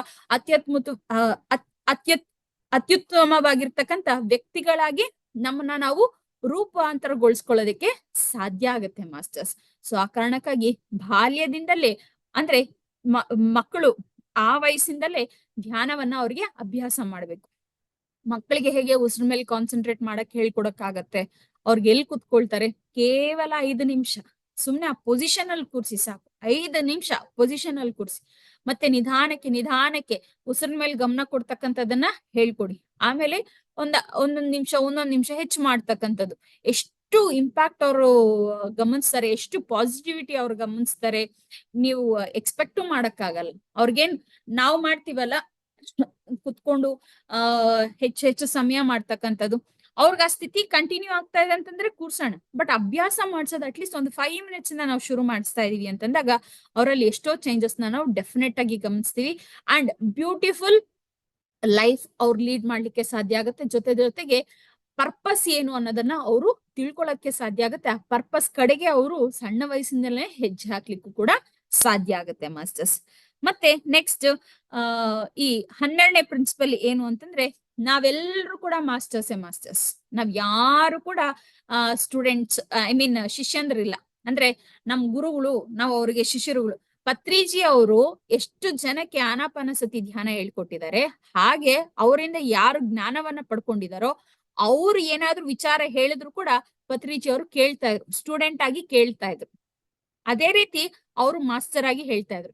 ಎಲ್ಲ ನೀವು ಪಿರಮಿಡ್ ಮಾಸ್ಟರ್ ಅಂತ ಹೇಳಿ ಕರಿತೀವಿ. ಅಂದ್ರೆ ಎಲ್ರು ಕೂಡ ಜ್ಞಾನವನ್ನ ಹಂಚೋರೆ, ಎಲ್ರು ಕೂಡ ಜ್ಞಾನವನ್ನ ಅರ್ಜನೆ ಮಾಡ್ತಕ್ಕಂಥವ್ರು. ಪ್ರತಿನಿತ್ಯ ಸ್ಟೂಡೆಂಟ್ ಮತ್ತೆ ಟೀಚರ್ ಆಗಿ ಪ್ರತಿಯೊಬ್ಬ ವ್ಯಕ್ತಿ ಇದ್ದಾಗ ಮಾತ್ರನೇ ಆ ಔನ್ನತ್ಯವನ್ನ ಕಂಡ್ಕೊಳ್ಳೋದಕ್ಕೆ ಸಾಧ್ಯ ಆಗುತ್ತೆ. ಆ ಕಾರಣಕ್ಕಾಗಿ ಎಲ್ರು ಕೂಡ ಮಾಸ್ಟರ್ ಆಗಿ ಇರ್ಬೇಕಾಗಿರತ್ತೆ. ಮತ್ತೆ ನಮ್ ಗುರುನಪ್ಪ ನಾವು ಆರಾಧನೆ ಮಾಡ್ತೀವಪ್ಪ, ನಾವ್ ಅವ್ರ ಕಾಲ್ ತೊಳಿತೀವಪ್ಪ, ಮತ್ತೊಂದು ಇನ್ನೊಂದು ಇದ್ಯಾವ್ದು ಇಲ್ಲ. ಎಲ್ರು ಕೂಡ ಮಾಸ್ಟರ್ ಅಂತೆ ಜೀವನ ಮಾಡ್ಬೇಕು. ಎಲ್ರು ಕೂಡ ಮಾಸ್ಟರ್ ಅಂತೆ ಜೀವನ ಮಾಡ್ಬೇಕು. ಎಲ್ರು ಕೂಡ ಜ್ಞಾನವನ್ನ ಪಡ್ಕೊಳ್ತಾ, ಆ ಜ್ಞಾನವನ್ನ ಹಂಚ್ತಾ, ಅನುಭವಗಳ ಮುಖಾಂತರ ಹೋಗ್ತಾ ಇರ್ಬೇಕು. ಇದು ಪ್ರತಿನಿತ್ಯ ಪ್ರತಿಯೊಬ್ರು ಮಾಡ್ಬೇಕಾಗಿರ್ತಕ್ಕಂಥ ಒಂದು ವಿಚಾರ ಅನ್ನೋದನ್ನ ಇಲ್ಲಿ ನಾವು ಅರ್ಥ ಮಾಡ್ಕೊಳ್ಬೇಕಾಗಿರುತ್ತೆ ಮಾಸ್ಟರ್ಸ್. ಮತ್ತೆ ಈ ಧ್ಯಾನ ಕಾರ್ಯಕ್ರಮಗಳು ನೋಡಿ, ಇವಾಗ 365 ದಿನ ಈ ಧ್ಯಾನ ಕಾರ್ಯಕ್ರಮವನ್ನ ಮಾಡ್ತಾ ಇದೀವಿ. ಯಾವ್ದಾದ್ರು ₹1 ದುಡ್ಡು ವಿನಿಮಯ ಇದೆಯಾ? ಇಲ್ಲ masters. Pyramid spiritual society movement ಕೆಳಗಡೆ ಯಾವುದೇ ಧ್ಯಾನದ ಒಂದು ಪ್ರಚಾರ, ಧ್ಯಾನಕ್ಕೆ ಸಂಬಂಧಪಟ್ಟಿರ್ತಕ್ಕಂಥ ಒಂದು ವಿಚಾರಗಳಲ್ಲಿ ದುಡ್ಡು ವಿನಿಮಯ ಅನ್ನೋದು ಇರಲ್ಲ ಮಾಸ್ಟರ್ಸ್. ಅನ್ನದಾನಕ್ಕೂ ಮತ್ತೊಂದು ಇನ್ನೊಂದು, ಅನ್ನ ಸಮರ್ಪಣೆಗೆ ಮತ್ತೊಂದು ಇನ್ನೊಂದಕ್ಕೆ ವಾಲಂಟಿಯರ್ ಆಗಿ ಯಾರಾದ್ರೂ ಕೊಡ್ತಾರ ಅಷ್ಟೇ ತಗೊಳ್ತಾರೆ. ವಾಲಂಟಿಯರ್ ನನಗೆ ಬೆನಿಫಿಟ್ ಬಂದಿದೆ, ನಾನು ಇನ್ನೇನೋ ಯಾರಿಗಾದ್ರೂ ನನ್ನಿಂದ ಏನೋ ಸಹಾಯ ಆಗ್ಬೇಕು ಅಂತ ಸಂದರ್ಭದಲ್ಲಿ ಕೊಡ್ತಕ್ಕಂಥದ್ದು ಅಷ್ಟೇ ಹೊರತು ಯಾರು ಕೂಡ ನಾನ್ ಜ್ಞಾನ ಹೇಳ್ಕೊಡ್ತೀನಿ ದುಡ್ಡು ಕೊಡಿ, ನಾನು ಇದ್ ಮಾಡ್ತೀನಿ ಅದ್ ಮಾಡ್ತೀನಿ ದುಡ್ಡು ಕೊಡಿ, ಹಿಂಗೆ ಯಾರು ಕೂಡ ಹಣದ ವಿನಿಮಯ ಅನ್ನೋದನ್ನ ಮಾಡಲ್ಲ ಮಾಸ್ಟರ್ಸ್. ಇದು 13th ಪ್ರಿನ್ಸಿಪಲ್. 14th ಪ್ರಿನ್ಸಿಪಲ್ ಏನು ಅಂತಂದ್ರೆ ವಿಗ್ರಹಗಳ ಪೂಜೆ ಇಲ್ಲ, ಲಿವಿಂಗ್ ಮಾಸ್ಟರ್ಸ್ ಪೂಜೆ ಇಲ್ಲ, ಯಾರಿಗೂ ಕೂಡ ಪೂಜೆ ಪುನಸ್ಕಾರಗಳಿಲ್ಲ. ಇಲ್ಲಿ ವಿಗ್ರಹಗಳ ಪೂಜೆ ಇಲ್ಲ ಅಂತಂದ್ರೆ ಯಾಕೆ ಪೂಜೆಯನ್ನ ಮಾಡ್ತಾ ಇದೀವಿ ಅನ್ನೋ ಒಂದು ಮೂಲ ಅರ್ಥ ಮಾಡ್ಕೊಳ್ಬೇಕು ಮಾಸ್ಟರ್ಸ್. ಸುಮ್ನೆ ಹೋಗ್ಬಿಟ್ಟು ಆರತಿ ಮಾಡದೆ ಅರ್ಚನೆ ಮಾಡದೆ ಮತ್ತೊಂದು ಯಾಕೆ ಮಾಡ್ತಾ ಇದೀವಿ, ಕಾರಣ ಏನು ಮಾಡ್ತಕ್ಕಂಥದ್ದು, ದೇವಸ್ಥಾನಗಳು ಹೋಗ್ತಕ್ಕಂಥ ಕಾರಣ ಏನು, ಆ ಸತ್ಯವನ್ನ ಅರಿಬೇಕು, ಅದು ಇಂಪಾರ್ಟೆಂಟ್. ಅದು ಬಿಟ್ಬಿಟ್ಟು ನಾನ್ ಅಷ್ಟು ಪೂಜೆ ಮಾಡಿದೆ, ನಾನು ಇಷ್ಟು ಪೂಜೆ ಮಾಡಿದೆ ಅಂತಂದ್ರೆ ಏನ್ ಪ್ರಯೋಜನ? ಮೂಲನೇ ತಿಳಿದೆ ಏನೋ ಮಾಡ್ಬಿಟ್ಟೆ ಅಂತಂದ್ರೆ ಏನ್ ಪ್ರಯೋಜನ? ಅರ್ಥ ಮಾಡ್ಕೊಳ್ಬೇಕು. ನಾವ್ ದೇವಸ್ಥಾನಗಳಿಗೆ ಹೋಗ್ಬೇಕು, ಏನ್ ಮಾಡ್ಬೇಕು? ದೇವಸ್ಥಾನಗಳು ಹೋಗಿ ಅಲ್ಲಿ ಇರ್ತಕ್ಕಂಥ ಮೂಲ ವಿರಾಟ್, ಅಲ್ಲಿರ್ತಕ್ಕಂಥ ಎನರ್ಜೀಸ್, ಆ ದೇವಸ್ಥಾನದಲ್ಲಿ ಇರ್ತಕ್ಕಂಥ ಎನರ್ಜೀಸ್, ಆ ಸ್ಥಳದಲ್ಲಿ ಇರ್ತಕ್ಕಂಥ ಎನರ್ಜೀಸ್, ಅದಕ್ಕೆ ನಾವು ಕನೆಕ್ಟ್ ಆಗ್ಬೇಕು. ಅಲ್ಲಿ ಎನರ್ಜೀಸ್ಗೆ ನಾವು ಕನೆಕ್ಟ್ ಆಗಿದೀವಿ ಅಂತಂದ್ರೆ ನಮ್ಮಲ್ಲಿ ಇರ್ತಕ್ಕಂಥ ದೇವ್ರು, ನಾವ್ ಆಕ್ಚುಲಿ ಎಲ್ರು ದೇವ್ರುಗಳೇ. ನಮ್ಮಲ್ಲಿರ್ತಕ್ಕಂಥ ದೇವ್ರು ಯಾವ್ದು ಅಂತಂದ್ರೆ ನಮ್ಮ ಆತ್ಮನೇ. ಆ ಎನರ್ಜೀಸ್ ನಾವು ನಮ್ಮ ಆತ್ಮಕ್ಕೆ ಕನೆಕ್ಟ್ ಆದಾಗ ನಮ್ಮ ಆತ್ಮ ಔನ್ನತ್ಯವನ್ನ ನಾವು ಕೊಂಡ್ಕೊಳ್ಳೋದಕ್ಕೆ ಸಾಧ್ಯ ಆಗತ್ತೆ. ಇದು ಸತ್ಯವಾಗಿ ಮಾಡ್ಬೇಕಾಗಿರ್ತಕ್ಕಂಥದ್ದು. ಆದ್ರೆ ಸುಮ್ನೆ ಹೋಗ್ಬಿಟ್ಟು ಏನಿದೇನು ಗಮನದಲ್ಲಿ ಇಲ್ದೆ ನಾನು ಹೋದೆ, ನಾನು ಅಷ್ಟು ಪೂಜೆ ಮಾಡಿಸಿ ಇಷ್ಟು ಪೂಜೆ ಮಾಡಿಸಿ ಏನ್ ಪ್ರಯೋಜನ ಆಯ್ತು? ಅದ್ರಿಂದ ಏನ್ ಉಪಯೋಗ ಆಯ್ತು? ಅದ್ರಿಂದ ನೀವೇನ್ ಕಂಡ್ಕೊಂಡ್ರಿ ಅಲ್ವಾ? ನಿಮ್ಗೇನ್ ಅರ್ಥ ಆಯ್ತು? ಇದೇನು ಇಲ್ದಿರಂಗ್ ಸುಮ್ನೆ ಢಾಂಬಿಕವಾಗಿ ನಾವು ಹೊರ ಪ್ರಪಂಚಕ್ಕೆ ಮಾಡ್ತಾ ಇದೀವಿ ಅಂತಂದ್ರೆ ಏನ್ ಪ್ರಯೋಜನ? ಯಾವುದೇ ರೀತಿಯಾಗಿರ್ತಕ್ಕಂಥ ಪ್ರಯೋಜನ ಇಲ್ಲ. ಸೊ ಅರ್ಥ ಇಲ್ಲದೆ ಏನೇ ಮಾಡಿದ್ರು ಅದು ವ್ಯರ್ಥನೇ. ಅರ್ಥ ಸಂತರಿಸ್ಕೊಳ್ಳೋ ಹಂಗೆ ನಾವ್ ಏನಾದ್ರೂ ಮಾಡ್ಬೇಕು. ದೇವಸ್ಥಾನಗಳಿಗೆ ಹೋಗೋಣ, ಅಲ್ಲಿರ್ತಕ್ಕಂಥ ಎನರ್ಜೀಸ್ಗೆ ಧ್ಯಾನ ಮುಖಾಂತರ ಕನೆಕ್ಟ್ ಆಗೋಣ. ಅದು very very much important masters. So ಈ ರೀತಿಯಲ್ಲಿ ನಾವು ಆ ಎನರ್ಜೀಸ್ ನ ಕನೆಕ್ಟ್ ಆಗ್ಬೇಕಾಗಿರುತ್ತೆ ಹೊರತು ಏನೋ ಢಾಂಬಿಕವಾಗಿ ಪೂಜೆ ಮತ್ತೊಂದು ಇನ್ನೊಂದು ಅಲ್ಲ ಮಾಸ್ಟರ್ಸ್. ಮತ್ತೆ 15ನೇ ಪ್ರಿನ್ಸಿಪಲ್ ಏನು ಅಂತಂದ್ರೆ ಈ ಧ್ಯಾನದಿಂದ ಕೇವಲ ಫಿಸಿಕಲ್ ಇಂಬ್ಯಾಲೆನ್ಸ್ ಅಷ್ಟೇ ಅಲ್ಲ ಮಾಸ್ಟರ್ಸ್, ನಾವು ಕಡಿಮೆ ಮಾಡ್ಕೊಳಕ್ ಸಾಧ್ಯ ಆಗ್ತಕ್ಕಂಥದ್ದು. ನಮ್ಮ ಮೆಂಟಲ್ ಇಂಬ್ಯಾಲೆನ್ಸಸ್ ನ ಕೂಡ ಕಡಿಮೆ ಮಾಡ್ಕೊಳ್ಬಹುದು. ಪ್ರತಿಯೊಬ್ಬರಿಗೂ ಕೂಡ ಜೀವನದಲ್ಲಿ ಎಷ್ಟೋ ಚಾಲೆಂಜಸ್ ಬರ್ತಾ ಇರತ್ತೆ, ಒಂದಲ್ಲ ಒಂದು ರೀತಿಯಾಗಿರ್ತಕ್ಕಂಥ ಚಾಲೆಂಜ್ ಬರ್ತಾನೆ ಇರತ್ತೆ. ನಾವು ಸಾಮಾನ್ಯವಾಗಿ ಏನ್ ಮಾಡ್ತೀವಿ ಅಂತಂದ್ರೆ ಆ ಚಾಲೆಂಜಸ್ ಬಂದಾಗ ಎಲ್ರಿಗೂ ಹೇಳ್ಕೊಳ್ತಾ ಹೋಗ್ತೀವಿ, ನನ್ಗೆ ಹಂಗಾಯ್ತು, ಅವ್ರು ಹಿಂಗ್ ಮಾಡಿದ್ರು, ನಂಗೆ ಆ ಸಮಸ್ಯೆ ಈ ಸಮಸ್ಯೆ, ಹಿಂಗ್ ಹೇಳ್ತಾ ಹೋಗ್ತೀವಿ ಅಷ್ಟೇ ಹೊರತು ಅದನ್ನ ನಿವಾರಣೆ ಮಾಡ್ಕೊಳ್ಳೋದು ಹೇಗೆ ಅನ್ನೋ ಒಂದು ಸೊಲ್ಯೂಷನ್ ಹುಡ್ಕೋ ಪ್ರಯತ್ನನೇ ನಾವು ಮಾಡಲ್ಲ. ಆದ್ರೆ ಎಷ್ಟು ಸಮಸ್ಯೆ ಇದೆಯೋ ಅಷ್ಟು ಹೆಚ್ಚು ಧ್ಯಾನ ಮಾಡ್ಬೇಕು, ಇದು ಬಹಳ ಇಂಪಾರ್ಟೆಂಟ್. ಜೊತೆಗೆ ಧ್ಯಾನದ ಮುಖಾಂತರ ನಮಗೆ ನಮ್ಮ ಸಮಸ್ಯೆಗಳೆಲ್ಲದಕ್ಕೂ ಕೂಡ ಪರಿಹಾರ ಸಿಗುತ್ತೆ. ಆ ಪರಿಹಾರವನ್ನ ನಾವೇ ಕಂಡುಕೊಳ್ಬೇಕು, ಬೇರೆಯವ್ರ ಮುಖಾಂತರ ಅಲ್ಲ. ಧ್ಯಾನದ ಸಮಯವನ್ನ ಹೆಚ್ಚು ಮಾಡ್ಕೊಳ್ತಾ ನಮ್ಮ ಈ ಸಮಸ್ಯೆಗಳು ಏನಿರತ್ತೆ, ನಮ್ಮ ಈ ಸಾಮಾನ್ಯ ಕುಟುಂಬ ಜೀವನದ ಸಮಸ್ಯೆಗಳೇನಿರತ್ತೆ ಅವೆಲ್ಲವನ್ನು ಕೂಡ ನಾವು ಸೊಲ್ಯೂಷನ್ಸ್ ನಾವು ಕಂಡ್ಕೊಳ್ಬೇಕು. ಜೊತೆಗೆ ಧ್ಯಾನ ಮಾಡ್ತಾ ಇದ್ದೀನಿ ನಾನು, ಆಧ್ಯಾತ್ಮಿಕ ಪ್ರಯಾಣ ಹಂಗಂತ ಹೇಳ್ಬಿಟ್ಟು ನಾನು ಹೋಗಿ ಸನ್ಯಾಸಿ ಆಗ್ಬಿಡದಾ? ಅಲ್ಲ ಮಾಸ್ಟರ್ಸ್. ನಾವು ಮಾಡ್ತಾ ಇರ್ತಕ್ಕಂಥದ್ದು ಮಧ್ಯ ಮಾರ್ಗ, ನಾವ್ ಇರ್ಬೇಕಾಗಿರ್ತಕ್ಕಂಥದ್ದು ಮಧ್ಯ ಮಾರ್ಗ. ಏನು ಮಧ್ಯ ಮಾರ್ಗ ಅಂತಂದ್ರೆ ಪ್ರತಿನಿತ್ಯ ಆಧ್ಯಾತ್ಮಿಕದ ಒಂದು ಜ್ಞಾನವನ್ನ ಪಡ್ಕೊಳ್ತಾ, ಆಧ್ಯಾತ್ಮಿಕ ಪ್ರಯಾಣ ಮಾಡ್ತಾ, ಆ ಜ್ಞಾನವನ್ನ ಪಡ್ಕೊಳ್ತಾ, ಆ ಜ್ಞಾನವನ್ನ ಎಲ್ಲಿ ನಾನು ಆಚರಣೆಯಲ್ಲಿ ಇಡ್ಬೇಕಾಗಿರ್ತಕ್ಕಂಥದ್ದು ಈ ಭೌತಿಕ ಪ್ರಪಂಚದಲ್ಲಿ. ಭೌತಿಕವಾಗಿ ನಾನು ಏನು ನನ್ನ ಜೀವನವನ್ನ ಮಾಡ್ತಾ ಇರ್ತೀನಿ, ಇಲ್ಲಿ ನಾನು ಅದನ್ನ ಆಚರಣೆಯಲ್ಲಿ ಇಡ್ಬೇಕಾಗಿರ್ತಕ್ಕಂಥದ್ದು. ನಾನು ಯಾಕೆ ಕರ್ಮ ಬಂಧನದಲ್ಲಿ ಸಿಗಾಕೊಂಡಿದೀನಿ, ಯಾಕೆ ಕರ್ಮಚಕ್ರದಲ್ಲಿ ಸಿಗಾಕೊಂಡಿದೀನಿ ಅಂತಂದ್ರೆ ಹೇಗ್ ಜೀವನ ಮಾಡ್ಬೇಕು ಅನ್ನೋ ಜ್ಞಾನ ಇಲ್ದೇನೆ. ಅಂದ್ರೆ ಈ ಕರ್ಮಚಕ್ರದಿಂದ ನನ್ನ ಮಾಡ್ಕೊಳ್ಬೇಕು ಅಂತಂದ್ರೆ ಜ್ಞಾನ ಪಡ್ಕೊಂಡು ಜ್ಞಾನಯುತವಾಗಿ ಜೀವನ ಮಾಡಿದ್ರೇನೆ ಅಲ್ವಾ ನಾನು ಈ ಕರ್ಮಚಕ್ರದಿಂದ ಬಿಡುಗಡೆ ಆಗ್ತಕ್ಕಂಥದ್ದು. ಮತ್ತೆ ಜನ್ಮ ಪುನರ್ಜನ್ಮ ಅನ್ನೋದು ಇಲ್ದೇ ಇರ್ತಕ್ಕಂಥದ್ದು ಅಲ್ವಾ? ಜನ್ಮ ಪುನರ್ಜನ್ಮ ಆ ಸೈಕಲ್ ಇಂದ ಬಿಡುಗಡೆ ಆದ್ರೇನೆ ಅಲ್ವಾ ನಾವು ಮುಕ್ತಿ ಮೋಕ್ಷ ಅಂತ ಹೇಳಿ ಮಾತಾಡ್ಕೊಳ್ತಕ್ಕಂಥದ್ದು. ಸೊ ಆ ಸೈಕಲ್ ಇಂದ ನಾನು ಹೊರಗಡೆ ಬರ್ಬೇಕು ಅಂತಂದ್ರೆ ಹೇಗ್ ಜೀವನ ಮಾಡ್ಬೇಕು ಅನ್ನೋ ಜ್ಞಾನ ಇರ್ಬೇಕು. ಅಂದ್ರೆ ಆ ಜ್ಞಾನವನ್ನ ನಾನೆಲ್ಲ ಆಚರಣೆ ಇಡ್ತಕ್ಕಂಥದ್ದು ಈ ಭೌತಿಕ ಜೀವನದಲ್ಲೇ. ಈ ಭೌತಿಕ ಜೀವನವನ್ನ ನಾನೆಲ್ಲ ಬಿಟ್ಬಿಟ್ಟು, ಸಂಸಾರ ಬಿಟ್ಬಿಟ್ಟು, ಮತ್ತೊಂದ್ ಬಿಟ್ಬಿಟ್ಟು ನಾನು ಸನ್ಯಾಸಿ ಆಗೋಗ್ಬಿಡ್ತೀನಿ ಅಂತಂದ್ರೆ ಜ್ಞಾನ ಹೇಗ್ ಖರ್ಚು ಮಾಡ್ತೀರಾ, ಹೇಗ್ ಆಚರಣೆಯಲ್ಲಿ ಇಡ್ತೀರಾ? ಮತ್ತೆ ಆ ಕರ್ಮದ ಫಲಗಳನ್ನ ಅನುಭವಿಸ್ಲಿಕ್ಕೆ ಮತ್ತೆ ಇನ್ನೊಂದ್ ಜನ್ಮ ಪಡ್ಕೊಳ್ಳೇಬೇಕಲ್ವಾ? ಅದಕ್ಕೆ ಆ ಫಲಗಳು ಆ ಒಂದು ಪಡ್ಕೊಳ್ಬೇಕು, ಜ್ಞಾನದಿಂದ ಅದನ್ನ ನಾನು ನಿವಾರಿಸ್ಕೊಳ್ಬೇಕು ಅಂತಂದ್ರೆ ನಾನು ಈ ಮಧ್ಯ ಮಾರ್ಗದಲ್ಲಿ ಪ್ರಯಾಣ ಮಾಡ್ತಕ್ಕಂಥದ್ದು ಬಹಳ ಬಹಳ ಅವಶ್ಯಕತೆ ಮಾಸ್ಟರ್ಸ್. ಸೊ ಈ ಒಂದು ಮಧ್ಯ ಮಾರ್ಗದಲ್ಲಿ ನಾನು ಯಾವತ್ತೂ ಕೂಡ ನನ್ನ ಸಂಸಾರ ಜೀವನವನ್ನ ಬಿಡಬಾರ್ದು, ಹಾಗೆ ಆಧ್ಯಾತ್ಮಿಕ ಪ್ರಯಾಣವನ್ನ ಕೂಡ ಬಿಡಬಾರ್ದು. ಮಧ್ಯ ಮಾರ್ಗದಲ್ಲಿ ನಾನು ನನ್ನ ಪ್ರಯಾಣವನ್ನ ಮಾಡ್ಬೇಕು. ಇದು 16ನೇ ಪ್ರಿನ್ಸಿಪಲ್ ಮಾಸ್ಟರ್ಸ್. ಇನ್ನ 17ನೇ ಪ್ರಿನ್ಸಿಪಲ್, ಧ್ಯಾನ ಮಾಡ್ತಾ ಇದೀವಿ, ಧ್ಯಾನದಿಂದ ನಾನು ಎಷ್ಟೋ ಲಾಭಗಳನ್ನ ಪಡ್ಕೊಳ್ತಾ ಇದ್ದೀನಿ. ಇದೆಲ್ಲಾರ್ಗು ತಲುಪ್ಬೇಕಲ್ವಾ ಮಾಸ್ಟರ್ಸ್? ಈ ಎಂಟೈರ್ ವಿಶ್ವ ಧ್ಯಾನ ಜಗತ್ತಾಗ್ಬೇಕಲ್ವಾ? ಧ್ಯಾನ ಜಗತ್ತಾಗ್ಬೇಕು ಅಂತಂದ್ರೆ ಎಲ್ಲಾ ಕಡೆ ನಾನು ಈ ಒಂದು ಧ್ಯಾನದ ಪ್ರಚಾರವನ್ನ ಮಾಡ್ಬೇಕಲ್ವಾ? ಅದಕ್ಕೆ ಎಲ್ಲೆಲ್ಲಿ ಸಾಧ್ಯ ಆಗತ್ತೆ, ಹೇಗೆ ಸಾಧ್ಯ ಆಗತ್ತೆ ಅಲ್ಲೆಲ್ಲವೂ ಕೂಡ ಧ್ಯಾನವನ್ನ ಪರಿಚಯ ಮಾಡ್ಬೇಕು. ಎಂತ ಧ್ಯಾನ? ಪಿರಮಿಡ್ ಧ್ಯಾನವನ್ನ ಪರಿಚಯ ಮಾಡ್ಬೇಕು. ಎಲ್ಲಾರ್ಗೂ ಕೂಡ ಪಿರಮಿಡ್ ಧ್ಯಾನವನ್ನ ನಾವು ತಿಳಿಸ್ತಾ ಹೋಗ್ಬೇಕು. ಅದಕ್ಕೆ ಸಂಬಂಧಪಟ್ಟಿರೋ ಹಾಗೆ ಕೇಂದ್ರಗಳನ್ನ ಸ್ಥಾಪನೆ ಮಾಡ್ತಕ್ಕಂಥದ್ದು, ಅಥವಾ ನಮ್ಮ ಕೈಯಲ್ಲಿ ಏನೇನ್ ಸಾಧ್ಯ ಆಗುತ್ತೋ ಆ ಎಲ್ಲವೂ ಕೂಡ ಎಲ್ಲಾರ್ಗೂ ಕೂಡ ಧ್ಯಾನ ತಿಳಿಸ್ಲಿಕ್ಕೆ ನಾವು ಪ್ರಯತ್ನ ಮಾಡ್ಬೇಕು. ನೋಡಿ, ಇವಾಗ ಮಹತಾರ್ ಫೌಂಡೇಶನ್ ಕಡೆಯಿಂದ ಇಷ್ಟೊಂದು ಅತ್ಯದ್ಭುತವಾಗಿರ್ತಕ್ಕಂಥ ಕಾರ್ಯಕ್ರಮ ಆಗ್ತಾ ಇದೆ. ಯಾಕೆ ಆಗ್ತಾ ಇದೆ? ನಾವು ಧ್ಯಾನ ಮಾಡಿದೀವಿ, ನಮ್ ಧ್ಯಾನದಿಂದ ಎಷ್ಟೋ ಅನುಭವಗಳು ಬಂದಿದೆ, ಲಾಭಗಳು ನಾವು ಪಡ್ಕೊಂಡಿದೀವಿ. ಅದೆಲ್ಲ ಲಾಭಗಳು, ಅನುಭವಗಳನ್ನ ತಾವೆಲ್ಲರೂ ಪಡ್ಕೊಳ್ಬೇಕು ಅನ್ನೋದೇ ನಮ್ಮ ಮುಖ್ಯ ಉದ್ದೇಶ. ಹಾಗೆ ಎಷ್ಟೋ ಅವಕಾಶ ಇದೆ ನೋಡಿ. ವಾಟ್ಸಪ್ ಗ್ರೂಪ್ ಅಲ್ಲಿ ಸುಮಾರು 900ಕ್ಕಿಂತ ಹೆಚ್ಚು ಮಂದಿ, ಎರಡೆರಡು ವಾಟ್ಸಪ್ ಗ್ರೂಪ್. ಆದ್ರೆ ಇವತ್ತು ಕ್ಲಾಸ್ ಅಲ್ಲಿ ಇರ್ತಕ್ಕಂಥದ್ದು ಕೇವಲ 85 ಜನ ಅಂತಂದ್ರೆ ನಾವು ಆ ಅನುಭವಗಳು ಇನ್ನ ಎಷ್ಟು ಹೆಚ್ಚು ಜನ ಪಡ್ಕೊಳ್ಬೇಕು ಅಂತ ಹೇಳ್ಬಿಟ್ಟು ಎಲ್ಲಾರನ್ನು ಕರ್ಕೊಂಡ್ಬರ್ಬೇಕು ಮಾಸ್ಟರ್ಸ್. ಎಲ್ಲಾರು ಕೂಡ ಈ ಕ್ಲಾಸ್ ಅಲ್ಲಿ ಸೇರೋ ಹಾಗೆ ಮಾಡ್ಬೇಕು. ಅವಾಗ್ಲೇ ಅದರ ಒಂದು ಪರಿಪೂರ್ಣ ಅರ್ಥ ಪೂರೈಸ್ಕೊಳ್ತಕ್ಕಂಥದ್ದು. ನಾನ್ ಪಡ್ಕೊಳ್ತಾ ಇದ್ದೀನಿ, ನಾನ್ ಅಷ್ಟೇ ಅಲ್ಲ, ಎಲ್ಲಾರ್ಗು ಕೂಡ ಇದು ಲಭ್ಯ ಆಗ್ಬೇಕು ಅನ್ನೋ ಒಂದು ಕಾಳಜಿ ನನ್ನಲ್ಲಿ ಬೆಳೆಸ್ಕೊಳ್ಬೇಕಾಗಿರುತ್ತೆ. ಆ ಕಾಳಜಿ ಕಡೆಗೆ ನಾನು ಹೆಜ್ಜೆಗಳಾಗ್ಬೇಕಾಗಿರುತ್ತೆ ಮಾಸ್ಟರ್ಸ್. ಇದು 17ನೇ ಪ್ರಿನ್ಸಿಪಲ್.